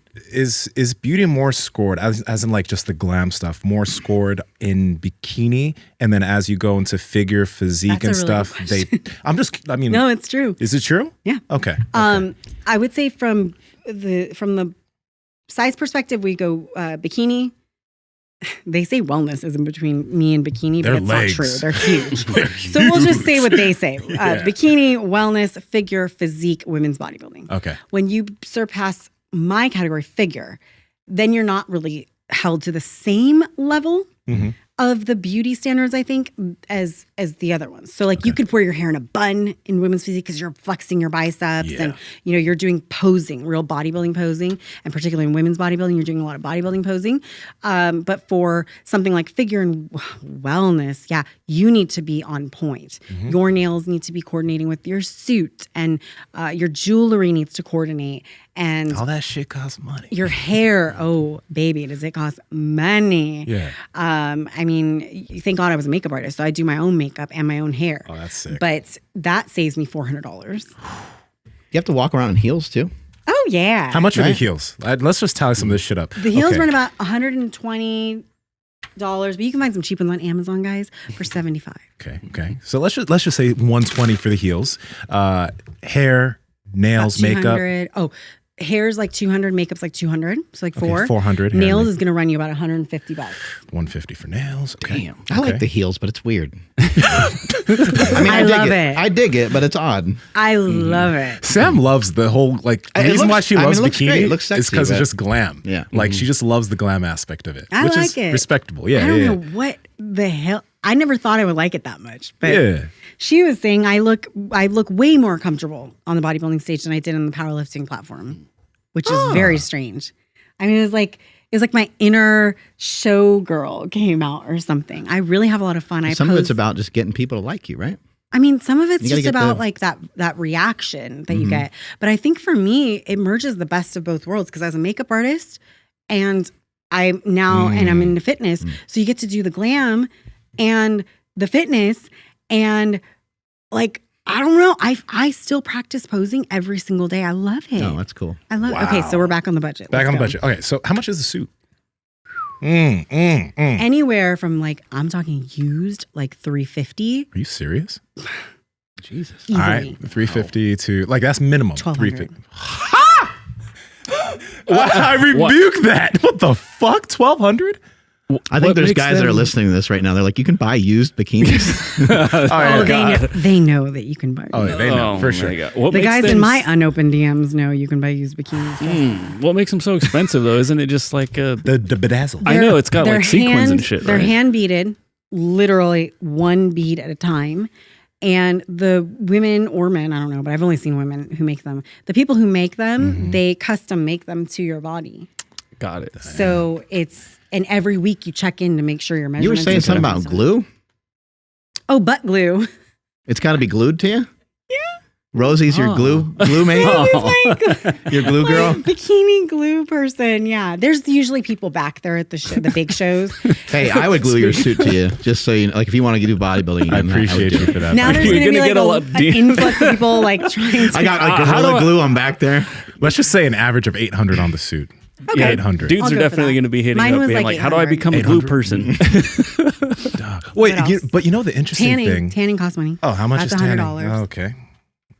All right, so there's tanning. Some days you have to do it twice, so it's $200 because if it's a 2-day show. Let's just National call it level shows are 200. 2 Getting all days. sprayed Jesus up. Christ. And then travel and all that potentially. It could be.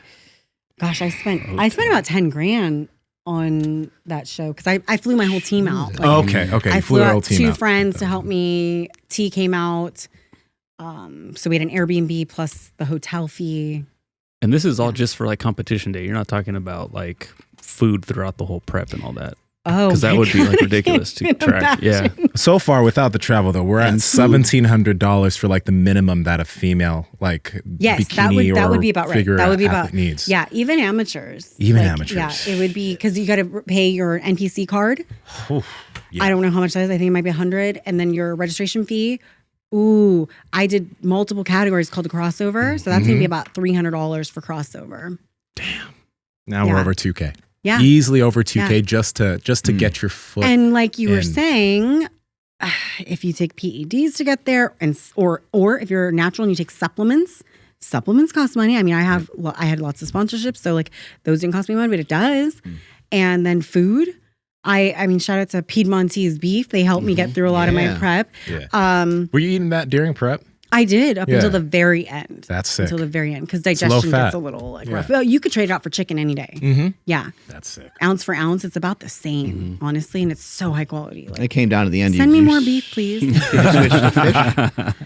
Came down to the end. You switched to fish. Chicken and fish. Yes, I did do some white fish. Yeah, and there's no secret to that, guys. By the way, there's no secret to white fish. It's just lighter in fat. That's all it is, and it digests a little faster. So, yeah, at There's the a lot end, of weird rules with bodybuilding. Like you can't have dairy. I mean, so like different coaches are different ways, but like I think they it's- cut out dairy and they'll say it's just because like it can make your skin look thicker, and it's like Yeah, I don't that's know not what true. That's yeah not true. no I know, but it's just interesting, you know. But it is true that you shouldn't probably eat dairy for most people. Now, Right, there's some freaks out there. I think people with good genetics, it's not just how you respond to drugs, how you respond to training. It's also how good your digestion is. Yeah.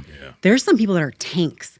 They can eat cheese up until a week out, Yeah. 2 weeks out, and they take it out and they look Well, it even might better. actually be the most important thing of all. Maybe. Is how you're turning your food into energy. Exactly. know? Yeah. How you partition. Yeah. Yeah. So there's tons of different, versions of good genetics. I didn't get the stomach good genetics. Man, I was eating like 3 different types of food by the end of it. Yeah. It was bad. Yeah. It was You really didn't bad. up get a lot of indigestion and stuff Oh like my that. God, Mark. Oh my God. Some poop stories. There we go.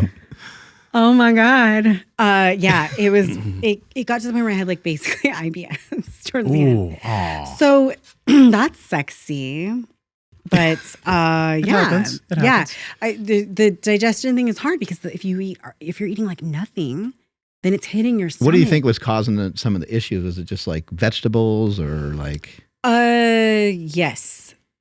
You have to be really careful towards the end, some people, with what types of vegetables. Right. Even, dude, I've been one of those people that eats spicy food my whole life. I'm talking like real spicy food. I couldn't even eat sriracha towards the end at all. I couldn't eat anything but mustard. Why? Is it just because like you're so lean and you just feel I like think there's just nothing in your stomach. yeah? Ooh. I remember making like chicken and rice and putting mustard on it, and it was Yep. like, at the time it was delicious, but like if I was to eat that now, I'd be Still like, this is doing it. fucking disgusting. Still doing it. I'm still doing it. I still eat like that all year round. Really? Yeah. Why? Are you like because you have calories now, right? Well, right now we're doing a little short fat loss phase. Okay. But during But the even time where I was outside of that? bulking a couple months ago, yeah, I mean, The I brought bodybuilding- sriracha back in. Okay. Thank God. Yeah. The combinations of food are silly. to you know? me, You're like, yeah. oh, this apple cider vinegar tastes great. Oh. Dude, But you get real disgustingly creative. You get desperate. Yeah. desperate. Yeah. You be a squirting mustard in your mouth. Yeah. Have you done that? What? Have you done that? Huh? Have you squirted mustard? No. Have you squirted mustard in your mouth? I have taken a cucumber slices, and like ate it like guacamole.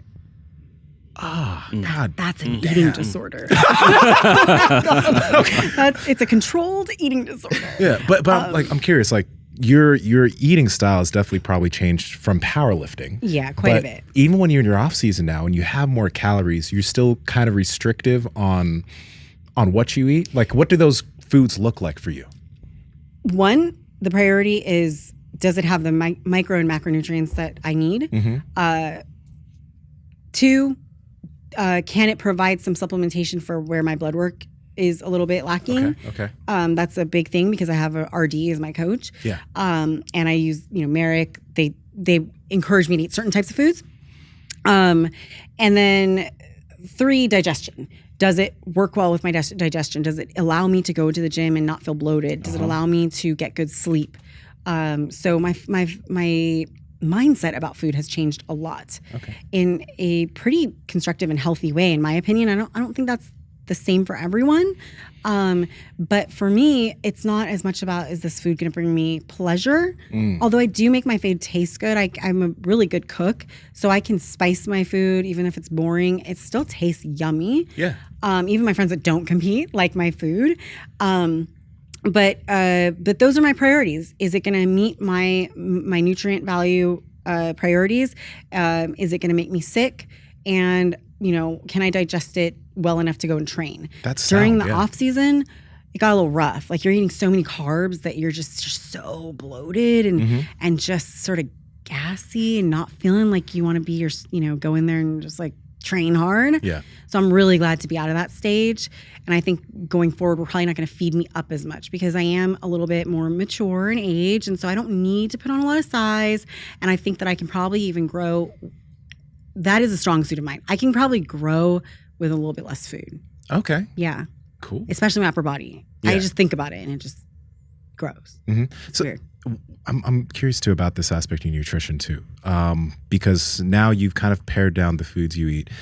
I don't think it's because some people will look at the way you eat probably and they'll be like, oh, she's not enjoying it. You probably don't eat out much, right? No. But you have structure. This is a thing. You have structure, and this is something that you can maintain. So I'm curious about this.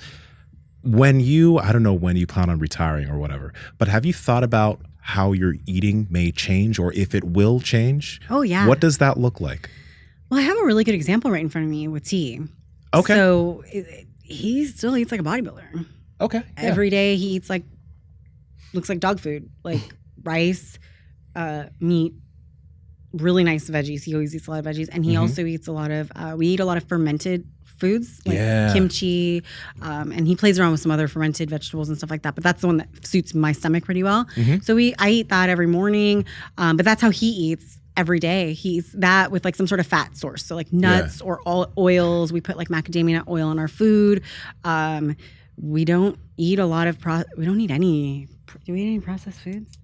I don't think we have any processed foods. But you enjoy your food. Oh yeah, we enjoy Exactly. food, but also you have to remember, like, when you've been eating as like a job, you don't really care anymore. I guess. It's not. I love going to restaurants from time to time, vacation or something like that. I love to cook. I really love to cook. Like I'm Puerto Rican and I'm Japanese, so I like to make my ethnic foods once a year. Yeah. It does make me a little sick, but it's worth it. But yeah, so once a year I'll make my ethnic foods. He'll eat his mom's Nigerian food. But to be honest, you don't get to be 300 pounds by just eating light.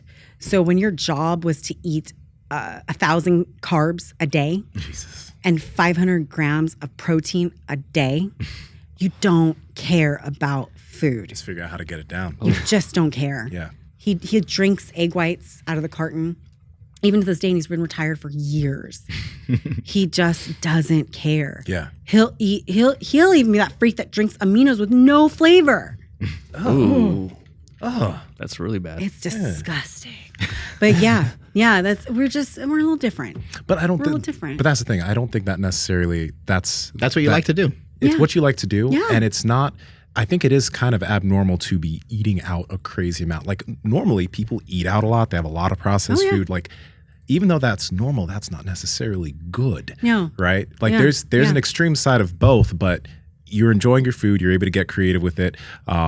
You're healthy. Like some people would look at that and be like, oh, they have an eating disorder, but She's no, it's not. restrictive. She's restrictive. Like, That's no. okay. Maybe some people would say being restricted is not a bad There's thing. a lot of people in America who need some restriction. Thank you. No, that's not. I'm not going to say it. I'm not going to Nah, say it. say it. It's Nsima fine. said it.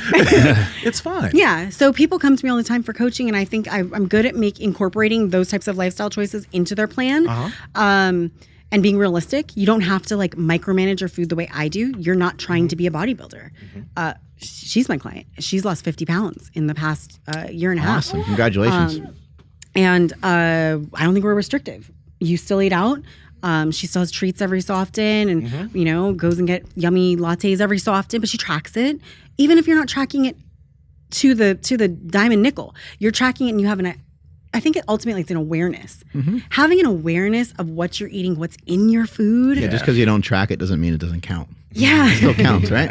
Yeah. But just even if you don't track forever, maybe just tracking for 6 months and understanding that, oh shit, I've been scooping the shit out of peanut butter. I've been scooping my rice like just willy-nilly and not thinking about it. I've done that Now when you start to become aware and Get conscious. rid of your fucking peanut butter. Get rid of that shit. please. Yeah, just put it away. Lock it up. Lock it up. When you become aware of what is in food, what is the macronutrient value of it, the caloric value of it, and what that does to your ability to burn it off, right? Matching those two things, putting those things together. Wow, I had to walk 4 hours to burn off this one, light latte that I'm having, right? That makes a lot of a difference in someone's life. And just making that shift in awareness can be huge. But in no way am I thinking of the mindset that everyone should eat like me. No way. Will I eat like this forever? Probably, to be honest with you. To answer your question, I probably will once we retire, still be in fitness. I'll probably compete in something else. I'll probably take up like bike racing or something, endurance like you, Mark, because I like to compete. And for a lot of us who have always been competing since we've been fit, having a goal keeps us going, right? And I'm very goal oriented. And so whatever it is, if I take up, a lot of people want me to do MMA or, people have told me like I should try endurance sports. Yeah, I probably will. And that will require me to eat in a specific way to keep me, in a healthy performance-based way, efficient in my sport, right? So yeah, some people are just like that. Some people like to drink alcohol and go out on the weekends. Some people like to spend it in the gym. That's just who I am. Yeah. You'd have somebody start with powerlifting or bodybuilding? It's rough. And say they come with you as a blank slate and they don't have a preference personally. Is it too political if I say power building? A little bit of both. Right? Because look at the best guys we've been talking about on the podcast right now. Those guys did athletic training, powerlifting, and they always bodybuilded because why else would they look like that, right? So I think the mix. Yeah, and of most both. people start out with they start out lifting, and then most people would just call that style of lifting bodybuilding, even though it's not like purposeful bodybuilding. It's and I think that's like really messing around in the gym, which can be beneficial. So I guess I'll pick bodybuilding because if you're talking like GPP training for hypertrophy, I do think that everyone could benefit from having the connective tissue strength that comes with high reps. And you'll automatically get stronger regardless and you'll get of style. You can always advance your strength if you have muscle, and you won't get injured as frequently in powerlifting if your connective tissue is stronger and more rigid, right? So that only comes from reps, right? So if we look at some of these powerlifters who are extremely efficient in their movement pattern and kind of smaller, I'm not going to say any names, obviously that's rude, but let's say a deadlift specialist or a bench specialist. Russ Swell is a great example. No, I'm talking about the ones that are not doing hypertrophy. They're small, but dangerous. In powerlifting, those are the ones that get snapped real fast. They're snapping tendons, they're snapping triceps, biceps, pecs, because they didn't have that base of dense muscle and rigid connective tissue. So I would say probably GPP, bodybuilding style hypertrophy would be a great way to start. But I do think on the flip side, a lot of bodybuilders could use a lot more density, and that density only comes with lifting heavy. You cannot be afraid of the barbell. If you see me now at my age not touching a squat bar, I don't have to, right? I did that. Yeah. We did that for years. You ever got a DEXA scan done? Yeah, of course. Do you know your bone, what's your bone really density come high. out to? Yeah. Oh, I mean like the top percentile. Uh-huh. Yeah. I was curious about that. Like I want more powerlifters to get that done because that amount of load must have a really big difference or a really big effect on bone density. Huge. My bones are very dense. Yeah. Okay. So, and that comes from years of loading, years of loading. So I think they could both benefit each other. I see a lot of powerlifters right now who are really into the specialty type training, like they specialize too much, and they're just doing the big 3 like 4 times a week. I've talked about this on Instagram. I got a lot of shit for it, but you wonder why you don't look jacked. Hey, no, that's real though. Come on, man, do some freaking bicep curls, some lateral raises, Do your accessory work. do some rows. Please row more. Please row. Please don't let me outsize you in your back. I'm tiny. Yo, pull up a picture of her back. No. Pull up her back, bro. Back. Yeah, that's shit. Not fair. But you make fun of people's back, and you got like this fucking. I'm not making fun of people. I'm just saying, like, We're just saying. I'm just Hey, yo, what? we could all use shit. more back. Yo, that's wild. You know? Amanda, what the fuck? Jesus Christ. I was so self-conscious about that. You, I hated it because my sports bras and everything just be like lat coming over, and I just thought I looked so awkward. And it worked out that I joined the right sport, that it's rewarded now, which is cool. And it's taught me to really appreciate my shape more. How have you dealt with social media? Because it seems like a lot of your posts, seems like you put a lot of time into it, and it seems like you want to communicate a particular message, but sometimes maybe the message gets misinterpreted, or people get mad about certain things. How have you been able to kind of handle, negative comments or people getting butthurt by what you say sometimes? People always want to hear things. I saw it more like years ago, not so much with you nowadays. I think people are more supportive of you nowadays. I think people always want to hear what they want you to say. They want you to cater your message or your belief system to exactly what they want to hear, right? And so we've all dealt with this.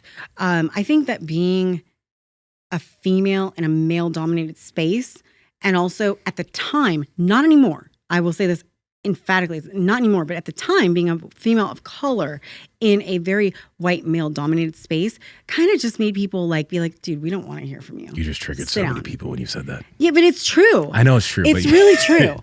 I think that, it was a space, and maybe it had nothing to do with their race. Maybe it had to do with the fact that I was just different. Yeah. I was just different. I was, from LA.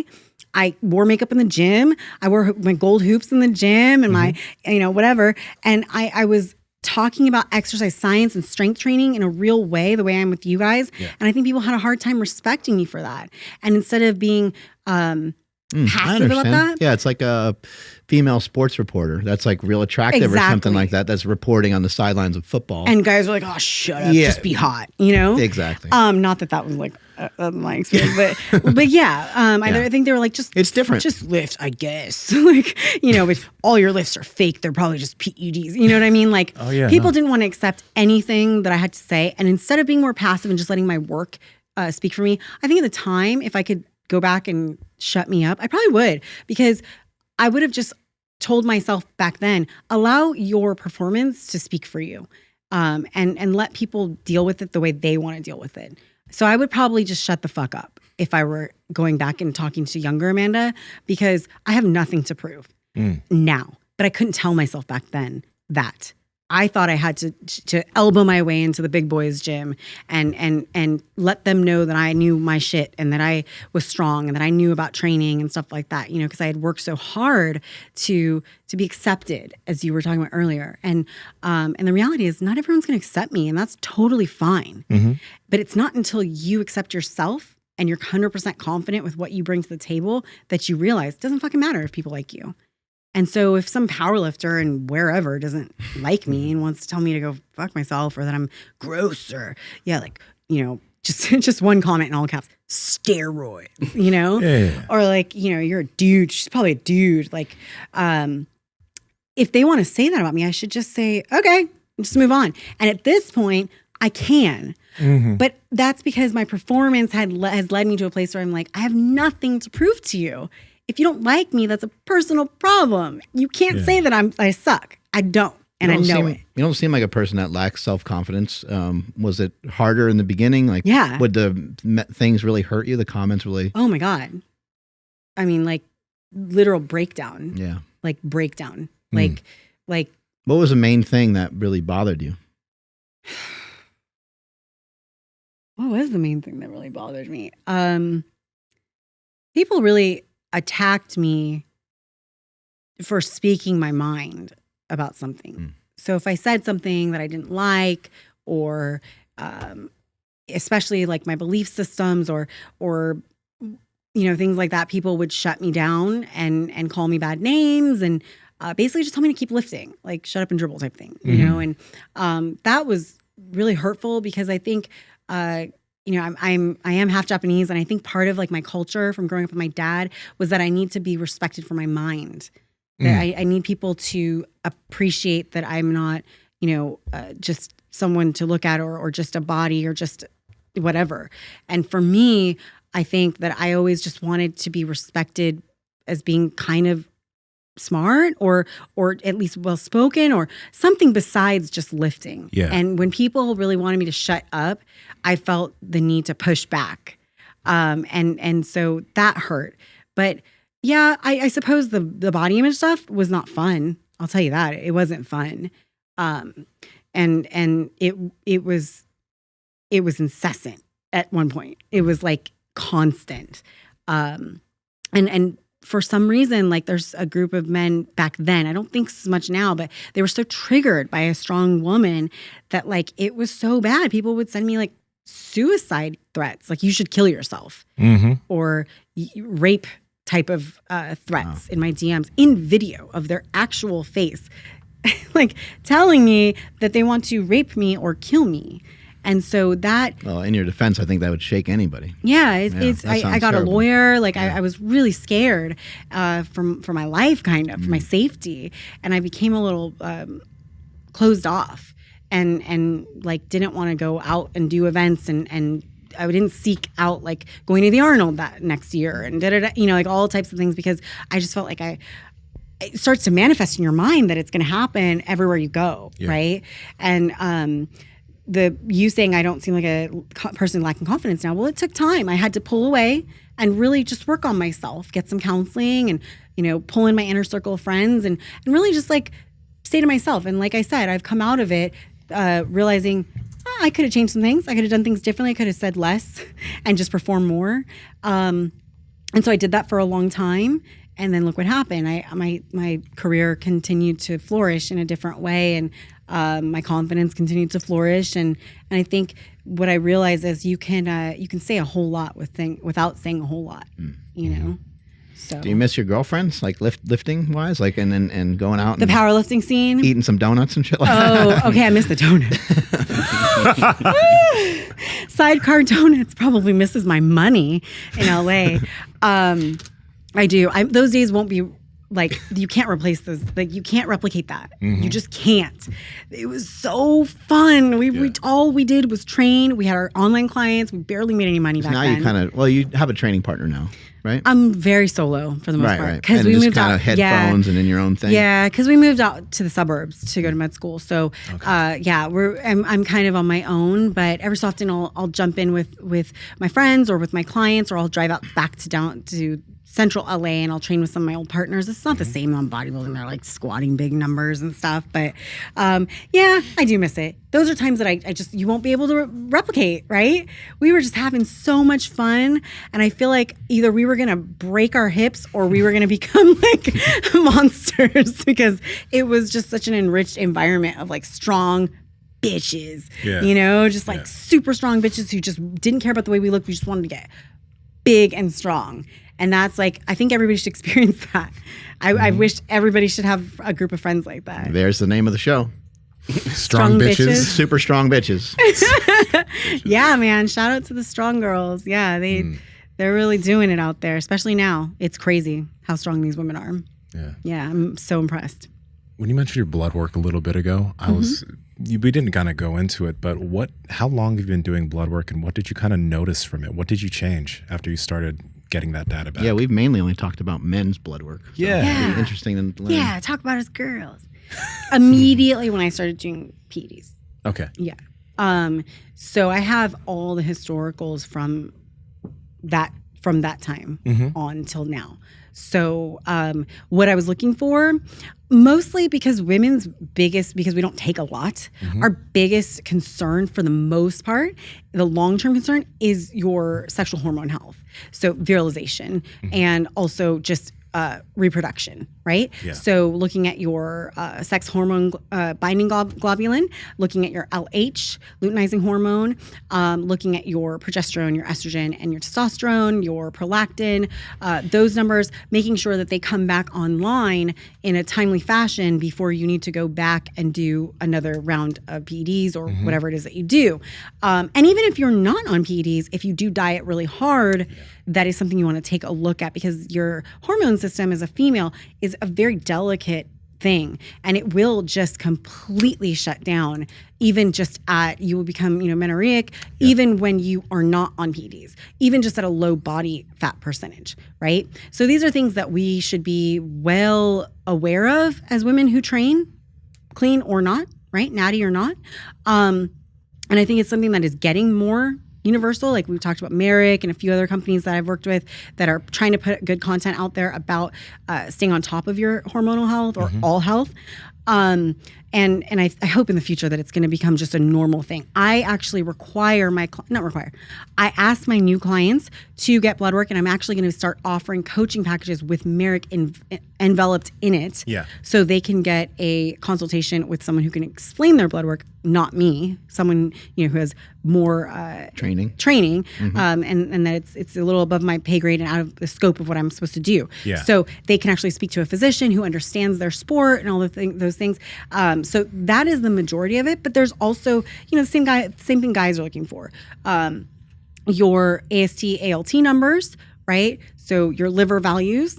You're looking at you want to take a urinalysis every so often if you are taking any PEDs, or if you're on a very high protein diet, you want to take a look at your urine, make sure you're not passing proteins, your creatinine levels, maybe your creatine kinase.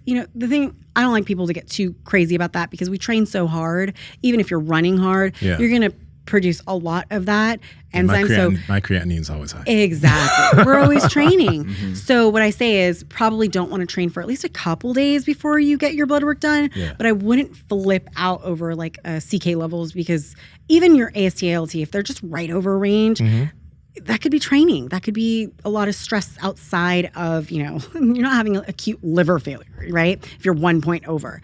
So what I would rather look at is have the client look at trends, and myself too. You look at trends, make sure things are going in the right direction. And then for me, your cholesterol levels, particularly if you can have access, if you have the budget to look at like particle size and, you know, like LDL little a is something that runs in my family. Google that. Just Google that. Yeah. So I'm looking at like the more finite details of my my athlero like health, right? Because I do have that in my family. Yeah. So those are things that I'm looking for. You might want to look at like your IGF-1, your GH production, things like that, to see how well things are working for you, right? It can give you a really good insight to a lot of questions that you might not have even thought of. Yeah. And sex hormones are really powerful for your heart. Something like estrogen, which a lot of people will try to tank, men and women. Oh, it's so necessary. To try to get really lean. Estrogen's such a good thing. You know, people use like over-the-counter supplements. There's like DIM or whatever that one's called. Yes. And yeah. it's like a derivative of broccoli or something like yeah, that, it is. right? Yeah, And, cruciferous vegetables. Yeah. right. And there's a few other drugs that people will use to try to tank their estrogen. And then also women, you know, being on like birth control and there's all kinds of things I talk about that that a lot. mess with your hormones. What about birth control? Well, I'm not a huge fan of oral contraceptives of using, especially like, and now there's not a lot of estradiol-based birth controls being prescribed unless it's for a specific reason. I'm just not a fan of them, and I don't want to start a comment war or anything like that if anyone's listening and disagrees. Yeah. Everyone should work with their provider to find the best plan for them. Yeah. However, there are studies that we can maybe cite in the notes or something that do really sort of paint a portrait of people that use oral contraceptives, especially ones with estradiol in it, and their effects on their strength, like actual strength athletes in a university level study. So it can really change your performance quite a bit. It can also change your aesthetics quite a bit and your mood, your mental health, things like that. Now, that is using estrogen as a supplement. But what Mark was saying, you might want to take a look at your estrogen and not look at it as such a villain. Yeah. Because I do think like supplementing with it is probably not the best idea, in my opinion. If you can go around using those types of contraceptives, I would. But I do think we have a real misunderstanding about how beneficial estrogen is and actually how androgenic it can be. Anabolic it can be. And how it can actually enhance your performance. It can enhance your look. And then also guys and girls, but men, we sometimes don't realize that estrogen is sort of the sex drive hormone. So if you talk to a bodybuilder who's taken like Arimidex or, you know, some type of AI to suppress their estrogen, which really just tanks their estrogen, you'll often hear their symptoms and side effects are things like lack of energy, lack of desire to get off the couch. They don't care about anything. I heard you guys know Derek from More Plates, More Dates, right? I heard him describe himself when he had sort of just went overboard with AIs. He had described himself as his dick being useless. It was just for peeing. He said it was just for peeing. Yeah. I love that podcast, by the way. Shout out to Derek. That's unfortunate. I know. Like literally he said he was dating 2 women at the time, which, hey, your choice.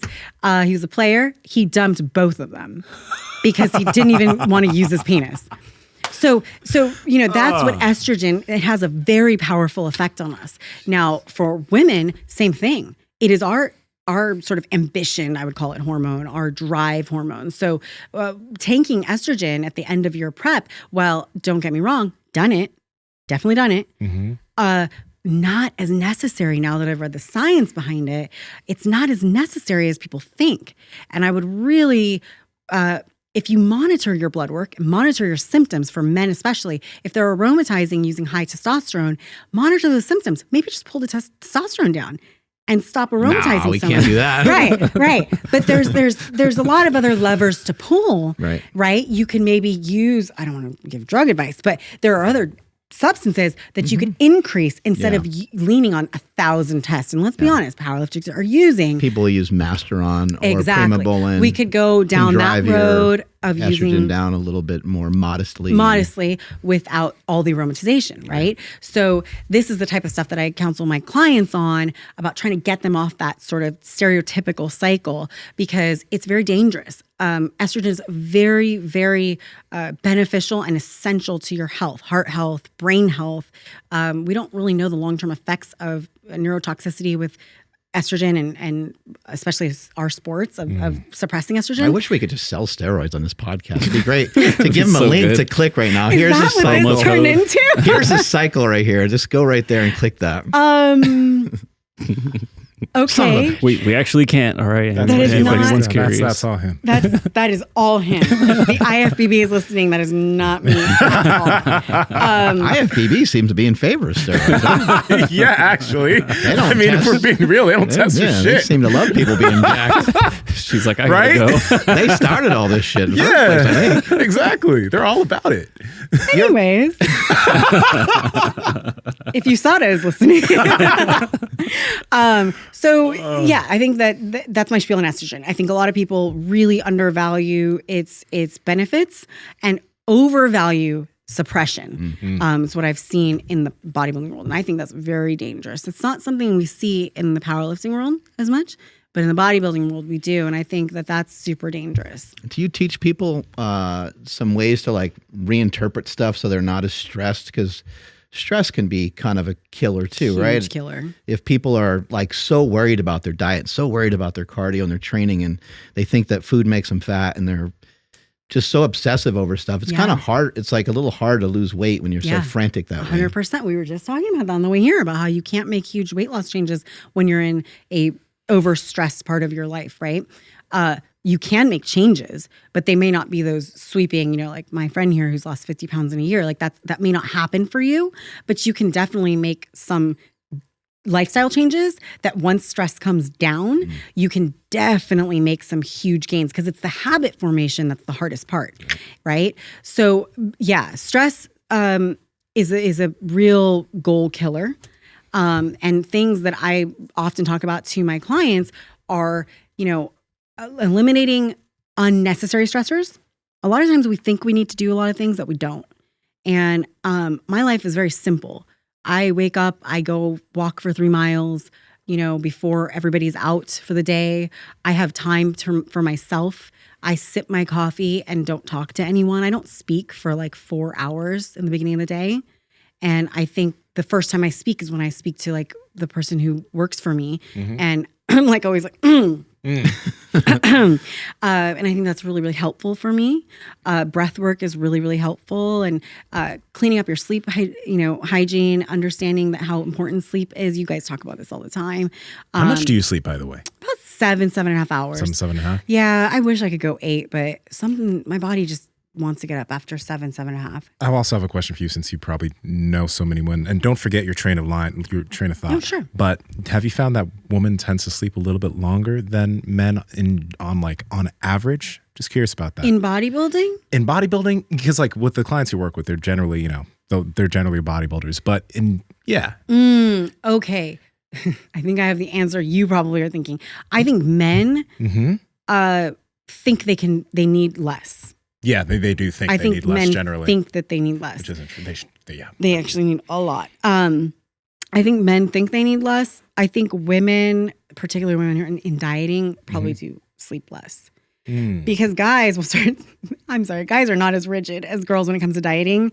They tend to break down. And so even when they don't want to sleep a long time, they're going to be the guys are the ones that are like napping in prep. They stop moving as much. The girls are overachievers. I notice the women, they go hard in the paint. So, and I'm guilty of it too. I think I need to do more than my coach is telling me. I need to train harder. I need to do more sets. I need to do more cardio. Don't listen to this if you're my client. So I think it's more of a mindset thing than a biochemical thing. Like I think maybe there is a biology thing element to it, but I think men just generally think they don't need as much sleep. My husband's the worst. Really? Yeah. No, I can the see worst. that. I mean, med student. Yeah. It's the worst. Like, and I'm like, you need to sleep. And he's like, I don't need it. I'm fine. I feel fine. I'm like, you think you do. You think you do. You have a couple nights of good sleep. Tell me how much better you feel. Yeah. You know what I mean? So yeah, going back to like other things I would do for stress, maybe stimulants. Drinking like a huge coffee. Yeah. Probably check yourself on your stimulants. I think a lot of people lean on pre-workout way too much. I think Also, again, love social media. It's my life. It's my job. But I think a lot of people are addicted to their phones. Turn off those notifications. Yeah, turn that shit off. Dude. When was the last time you had notifications? That's crazy. I remember right? people telling me like, oh man, I can't believe so-and-so unfollowed me. I was like, how do you have How that do you know information? that? People have an app. They have apps. Oh, wow. That's sad. You can have an app to But that's see like- when people unfollow you or who unfollows. That seems like torture. That's work. That's Why'd a you lot of unfollow work. me, bro? Andrew? Why'd you I unfollow me? didn't unfollow you. My phone slipped. I promise. Or now you can force unfollow. You can have someone unfollow you. Yeah, Or you like can block make them. somebody unfollow you. Yeah. Wait, it's not, what? you don't want to block them because you still want to spy Hey. on them. So you still want to creep on them. But you It should just be called spying, like a whole list of people that you want to spy on. Yeah. Oh, they'll do that. They'll probably add a feature really Oh, soon yeah. because it's a very popular thing to do, I think. That's like a list of people that you kind of hate. You know, they're like in a big category. What do they call that? Ghost Where? accounts? Like a burner account. yeah, Burners. like a Finsta. Finsta. Yeah. A what? Is it a Finsta? Fake Insta. Got it. Sorry, Right? my old ass. Yeah. Okay. Rosie's helping us out. Yeah. There you go. Finsta. Are you Gen Z, Rosie? No. No? You millennial? Millennial. Hey, there you go. But she's very tapped in because What was she the word? goes to college. I learned about a new dance, and I can't Oh, remember God. the name of the word. Jesus. My nephews were doing giddy or gritty. Gritty. Yeah. What's Yeah. is it the Okay. fucking It's Which one like, is it? It's Look like, it up. hold on. They do I'll something pull with it their up 'cause I hands can- like this or something. I don't know. I don't know what the fuck that is. It was, and they put their hands They back. did it like 10 times at They the keep, Niner like, game. and running their so arms That's how I around. know of it. Don't tell me that's just like a Naruto run. No, right here. Watch. It's pretty funny looking. There it is. Oh. Oh, okay. Yeah, it kind We of can goes. do that, you guys. Yeah, easily. That Easily. shit goes. They are getting a lot easier. Yeah. Yeah. Because you Dances. gotta be like There's got to more be a better. inclusive. Yeah, I thought there was more. More inclusive. You're right. It can't go viral if it's not inclusive. It's like hard to do, you know? This is true. Yeah. The ones in our day was hard, you guys. Oh, yeah. Find Yeah, another yeah, clip. yeah. Find another clip. We got to see another one? shot of it. Okay, Yeah. hold on. Well, I mean, I only know it just because they showed it on the. I thought Could there was YouTube more. that shit? I can, but So he's not I'm just he's pulling not up the Gen Niner Z game. Nah, either. No, fuck no. Nah, you're not. You're not I'm, even I a was millennial, barely right? at the cutoff for millennials. You're a millennial? Yeah, Oh, shit. 85. Okay. Oh, a word that I learned when I was in Shout out to 85. when I was in Ireland was and I guess like more than just the kids I just lost say all it, my but young male followers. No, They're no, out. trust Like, me, you what? didn't. You didn't. Shoot. they say sound, like Yeah. meaning just like you're good. Yeah. They say sound. They say sound to In everything. the UK. Yeah. Yeah. They Sound. say a bunch of funny stuff there. Yeah. I mean, not funny. interesting. It's not funny. It's just different than our Yeah, stuff. I mean, different. I'm from California, so I sound like a valley girl to everyone. Like a mix of say a like valley girl and everywhere. like a chola. Like the two put together, it's a very like, ugh, it's, I can't help it. I can't help it. When I've gone to New York and stuff, they're like, are you sure you're Puerto Rican? Like, Oh, God. you sound like a valley Mexican girl. Yeah, we have our own little thing. And you guys in the Bay and in Sacramento, like you guys have a little, I was telling her, you guys have a little different way of talking too. Tell us about it. What Not do you you. mean? You probably know. I feel like you know. Well, I mean, it goes back to like the Bay Area stuff with like Hella was our thing. Yeah. Oh, yeah. Hella NorCal. Or like Mac Dre, like Yes, that Oakland Diz, thing. all that shit. And like the more east you go, it kind of sounds a little country. Like in Stockton. Yes. Like it's very country. That's so true. I forgot all about that. Yeah. Yeah. So like I had a bunch of friends in the East Bay and it would trickle in over there as well. So it's yeah. like it's hella. It's very like Mac Dre. Like yeah. Sorry, that's gonna be a clip. So I love it though. I love that. That's I funny. was just in Oakland for a few days and I was just in love. I was like, I should move back here because I lived there for a few years. It's the best. I freaking love it. It's. I mean, obviously there's some downsides to it, but I just love the vibes. It's so cool. It's yeah, such a cool place. I just tell people I'm like I'm gonna say like every other word. Yes. I'm gonna a hella will slip out every once in a Yep. while. I've That's gotten a something lot we got to better. stop, though. I mean, somebody. I'm trying. Somebody mentioned in the YouTube comments where they're like, Nsima saying like so much, and you too, Andrew. I'm just like, ooh. Listen, Can't internet, stop. calm down. I'm just trying to remind people. I'm just reminding them to hit the like button. Fuck. Nsima can't be everything to everyone, right? Right. Nsima's like He's pretty well close. spoken.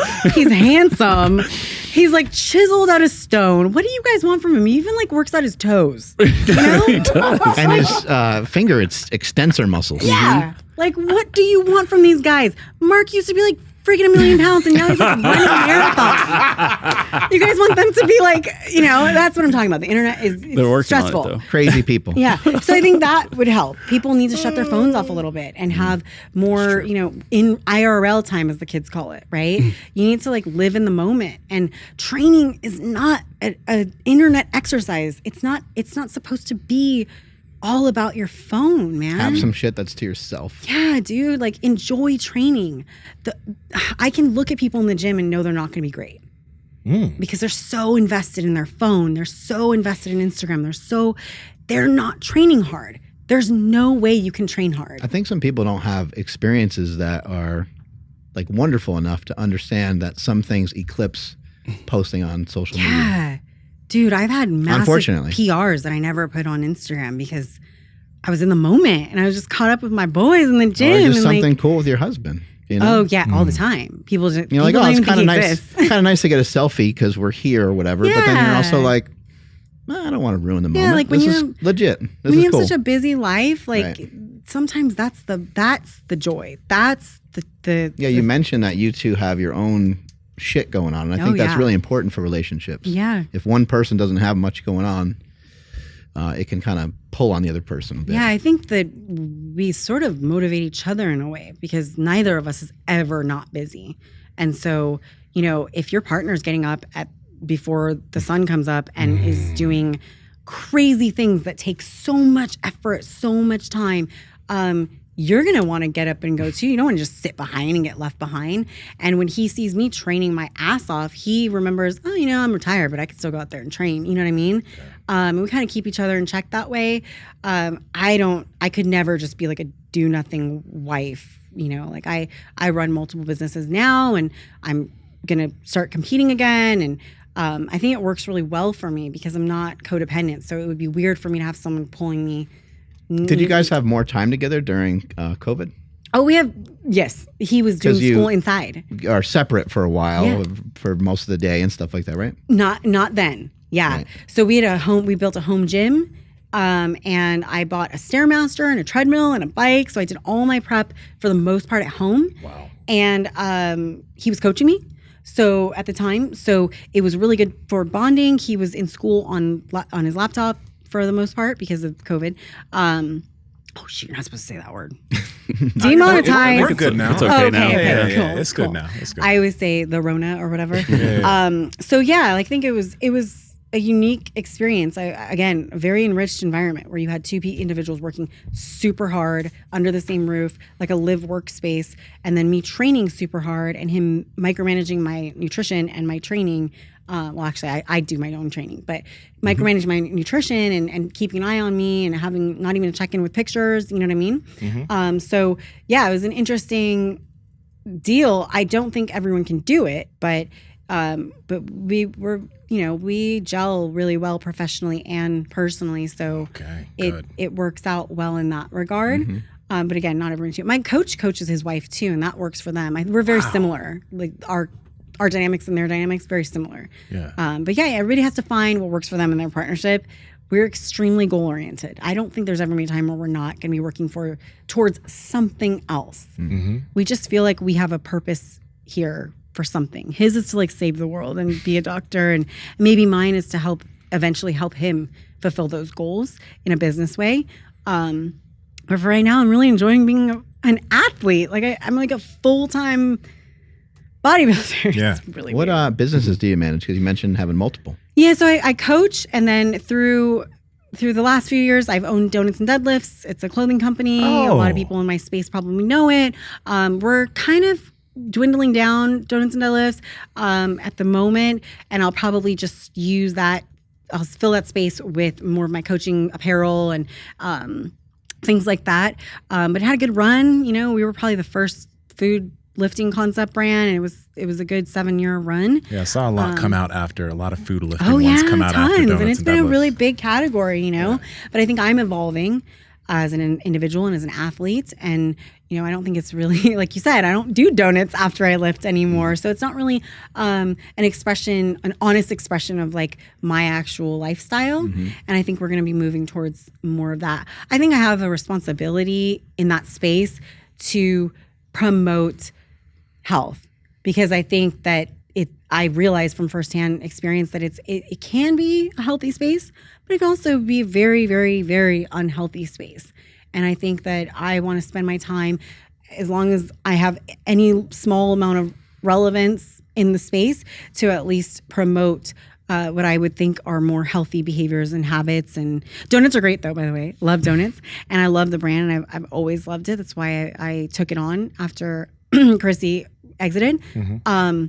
But I just think probably going to go in a different direction. Like you have. You've evolved a lot in your business as well and incorporated health more into your business too. So kind of along the same lines, as we age, we're like starting to see the other side of it. And it's like, it can't be all gas, no brakes, right? So talking more about blood work, talking more about heart health, talking more about, nutritious, nutrient dense foods. Yeah, because you're kind of like, is it okay to eat a donut? Like, every day? You know what I mean? Like And blast steroids. And dry scooping pre-work. I mean, we're talking about like really sort of unhealthy habits that have become, they've lived under a guise of being healthy because we're in the gym. And and also people are so unhealthy that people are like, yeah, donut a day, it sounds fine. Yeah. But it's it's probably going to turn into something else though. It could be fine if it was just that, right? Right. And so I think that's the part that I want to sort of hearken on is like moderation is a huge thing, but check yourself. Are you moderate? Donuts and deadlifts and cardio, and make sure you weigh There all you your go. food and Veggies, check your protein. fiber. It's like it just keeps going on and on. You're like, well, forget that brand. Like, fuck it, man. I got to do so many things to counter out that donut. There's so much wording on this shirt. I can't read it all. This shirt is like, it's a paragraph. Yeah. It's, I think that needs to be cool. How do we make that cool, Mark? I'm trying to make it cool. Like, I want it to be cool, but the reality is your health is serious. And like, you can still have fun and rage in the gym, but the gym isn't this magical place that when you walk through the door, you're automatically a healthy person. Yeah. It can be very, very much opposite. And I think we've seen that. There's been a lot of bad press about our sports and how bodybuilding's, it's dangerous or powerlifting's dangerous, it's going to kill you. The reality is, no, it's not. Lifting is not going to kill you. Lifting is going to help you live longer and be stronger and more rigid and probably enhance your life in many ways. Now, all the other things you do outside of lifting can make a huge difference. Yeah. And I think that, my thing is, I'm not a hypocrite. I do play on that side of the sport, right? But am I doing it in a reckless way? That's the part that I think we need to get some reins on, right? I think it's kind of hard to make like something like eating chicken breast or something like that, or having a really clean diet. It's a little bit hard to make that part cool. But I think what can be uncool is being unhealthy, like smoking a cigarette. Like sometimes people look at that now and they'll be like, oh, people still do that? Exactly. Hopefully in the future, when people are eating processed foods, people are like, people are still doing that. It's kind of not a thing anymore, A lot of people will probably be doing that for a long time. But as there's more and more evidence and there's more and more information, hopefully over time, people will start. I mean, we're starting to see a shift, craft and even Coke says the best Coke ever is Coke Zero. Like there's starting to be a shift. Yeah, it's the highest selling one, probably mostly due to me. Well, and the commercial said it's like the best one yet or whatever, the formula, and they do a lot of promoting of it. And I'm not even saying that's a health food Coke product. Zero all the way. By any means, but at least it doesn't have calories, right? So yeah, and we're starting to see a shift a little bit. And I came up in the whole if it's your macros day. Yeah. So like my first coach was an assistant coach for Lane Norton. And so I learned training and diet through that method. And I think there's a lot of good that came out of that.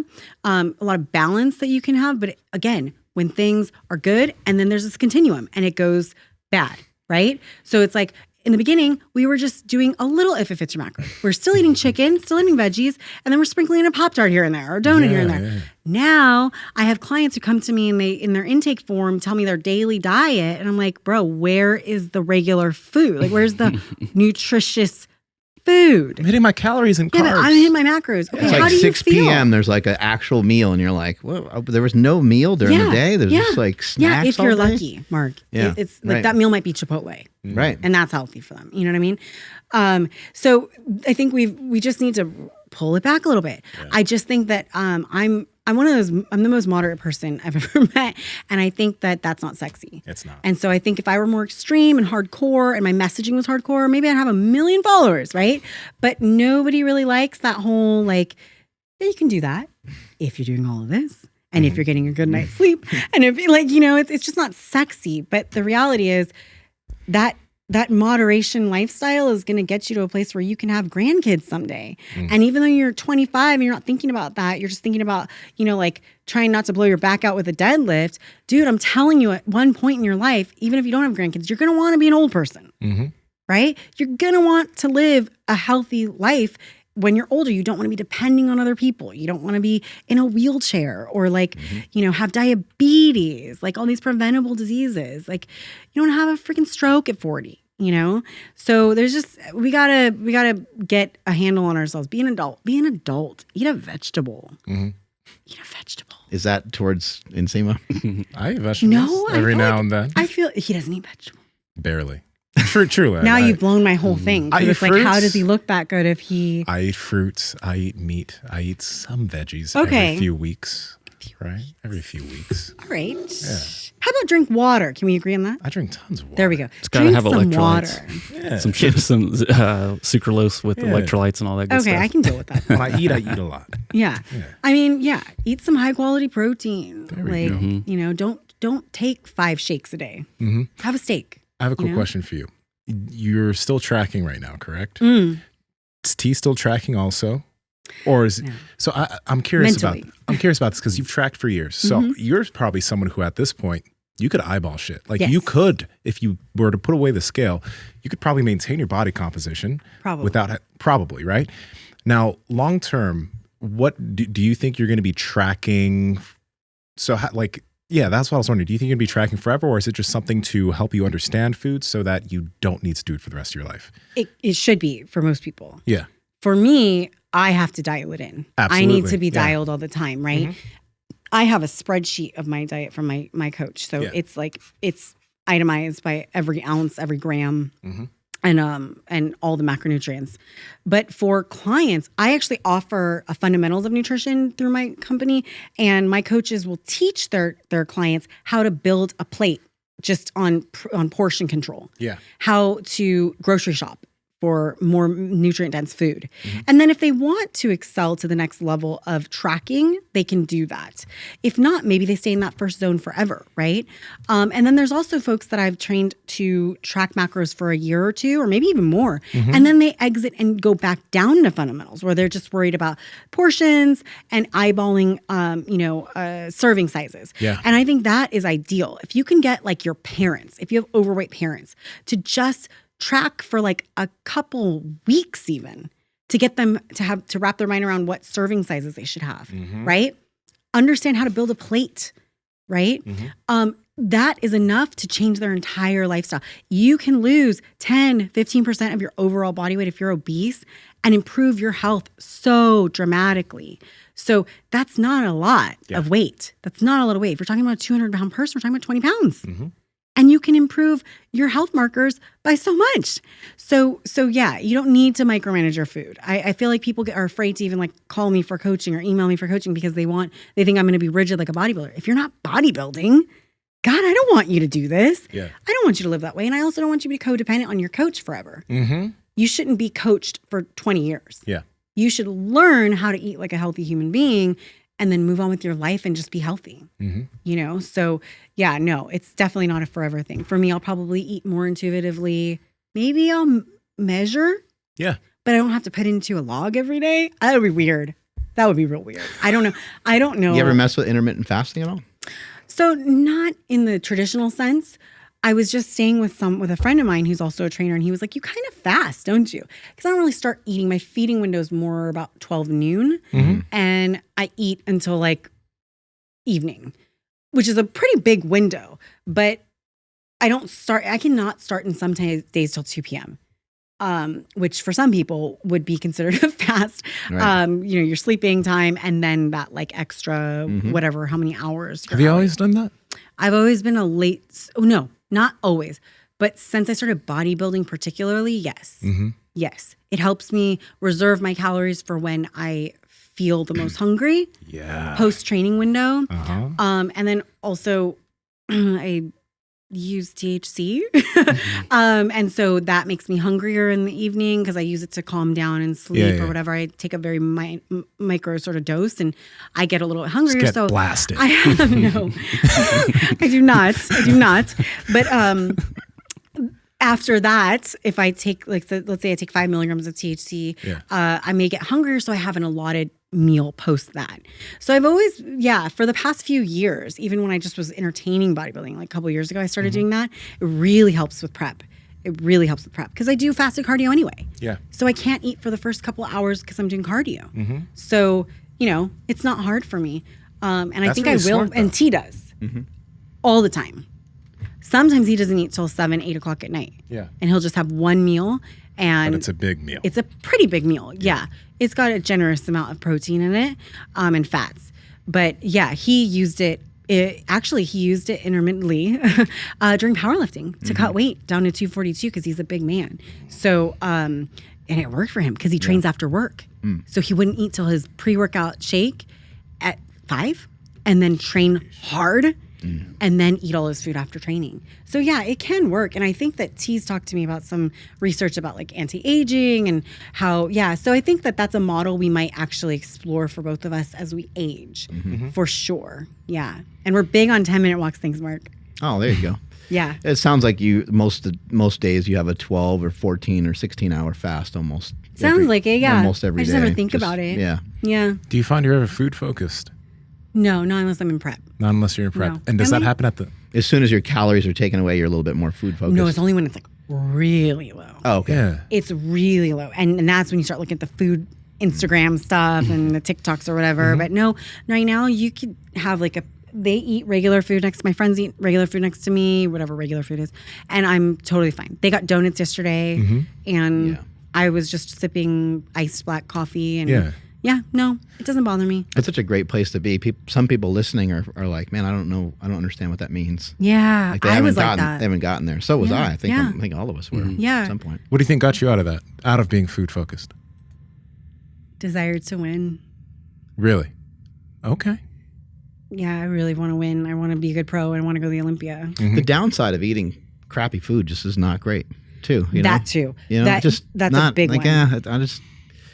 It's That's not gonna a make me huge feel factor. good. And what I recognize is like it doesn't do for you what you think it's going to do. Yep. It doesn't really satisfy you. It doesn't calm down the beast. It just stirs it up more. Yeah. You just I want think- more of it. Now that That's you the way I mention look it, that's at probably more of a reason. I think it started with, okay, you need to be disciplined because you want to win. But then I realized when I did, let's say my coach gave me a free meal and I had something, especially high sugar foods, I felt god awful. Yesterday, I told them they were eating some baked good or something. And I said, guys, I have no problem doing it. Like my coach said I could. But the thing is, I have these little nibbles of food that I never eat. And those nibbles kind of add up and it kind of hurts my stomach at the end of the day. I don't feel great. I don't sleep well. And again, I'm not saying everyone should eat the same foods every day. I think variety is good. Yeah. But for me, the payoff's not worth it. I don't like feeling like that. A little bit like too much alcohol. Like the next day, you don't enjoy the way you feel, so you're never like, drink alcohol. It Not just an makes it alcohol not person. makes it not worth it, right? Yeah, it's not worth it to me at all. Yeah. I can't do alcohol at all. But yeah, sugar. I think as I age, I think probably eliminating sugar, not restrictively to where I say, oh, I'm like a vegan, anti-sugar. Yeah. But I just think like probably it should be 1% of my diet. You know what I mean? It's just not something I'm very interested in. I just think the payoff's not worth it. Although it tastes good, I'd much rather have a piece of meat and some like carb, some type of like starchy carb or something, and I feel more fulfilled. I don't have a crash. I don't get a headache. I do get headaches from sugar now. Does fruit affect you in that way? Like sugar from fruit, like fructose? Too much of it. Too much of it. Okay. Yeah. But if you have sure. like, I don't know, is that actually any part of your diet? Do you eat fruit, oranges? every day. Yeah. Okay. Yeah, I eat a little bit of pineapple. It has great Okay. enzymes to help me, digest my protein. And then I eat blueberries every day. And then whatever's in season, I might mix it in. Yeah. My coach is big on keeping fruit in my diet because if you eliminate it for too long, it can have some adverse effects when you incorporate it back in. So, I eat fruit every single day, and I require my clients to eat at least one serving a day. Yeah. Too. But it is funny. I find that like if I have like chocolate or whatever, I feel a crash. But if I can eat as much fruit as I want, I'm good. Yeah. Right? It's Yeah, that's different. true. It's, Yeah, That's that's true. In fact, if he told me to increase my carbs, I might just add more pineapple, apples, and blueberries because I feel good. Yeah. Yeah. I haven't had chocolate in a while. Chocolate's really good, but it does not taste good enough for me to have like a crash from it. Yeah. People probably think I'm an idiot, like I'm crazy. I think, you know what? I don't think so. It's funny when you start to eliminate those foods out of your diet and then you bring it back for a little bit, it's not as good as it used to be. And you don't physically feel as good as you used to when you used to have it a lot. So I look forward to eating fruit just the same way as I used to look forward to eating ice cream. Same here. I fucking love it. I really enjoy it a lot. Or sushi, like those types of foods. I'm like, oh, sushi? Like those will get me craving for sure. And so if there's no trade-off where I don't feel like shit the next day, then I'm like, let's just do that. Let's do that. And then go home. We don't need to order the dessert menu, you know? It's weird. I used to be a sweet-aholic. I mean, come on. I used to wear donut shorts. That picture with me and T, I was wearing ice cream cone shorts. It was like part of my identity. But yeah, things change. You eliminate things for a while. You start to understand what people do not understand what feeling good really feels like. And when you do, it's like the clouds separating. And it's a whole new world. When you wake up before an alarm clock and you just feel like crushing life, like it's a whole new ball game. And you want that feeling. And if that means no more chocolate bars, that's what it means. No big deal. You know? Awesome having you on the show today. Thank you for your time. Appreciate Thank it. you. Go get that puppy. Good to see you guys. You too. Thanks for having me. Years. So fun. Take us on out of here, Andrew. Sure thing. Thank you, everybody, for checking out today's episode. Please make sure you guys are subscribed if you're not already, and hit that like button on your way out, and drop us a comment down below. We gave you guys a shit ton of stuff to talk about, so we want to hear all of it. Please follow the podcast at MB Power Project on Instagram, TikTok, and Twitter. My Instagram, TikTok, and Twitter is at I am Andrew Z. Nsima, where you at? Nsima Inyang on Instagram and YouTube, and Nsima Inyang on TikTok and Twitter. And go to the Discord in the description. Almost at 2,000 people in there, so go check that out. And also, if you like this podcast, go to Apple, review it. It helps us out. Amanda, where can people find you? Haparican at HAPARICAN, Haparican. And my company is ATP Strong. That's my coaching. What's the website for it? ATPstrong.com. There we go. Right? Okay, good. And we need your lovely husband to come on the show. We will do that. How do we recruit him? Tease us over here. Graduation. Once he graduates, let's do it. How much longer he's got to go? Year and a half. Oh. We can do it. Okay. We'll be around. We're eating good. We'll be fine. Yeah. We'll make it happen. All right, everybody. Strength is never weakness. Weakness never strength. I'm Marcus Millie Bell. Catch you later. You fucked that up. I did. That's the first time in 800 episodes. It's because you've been in Ireland for too long.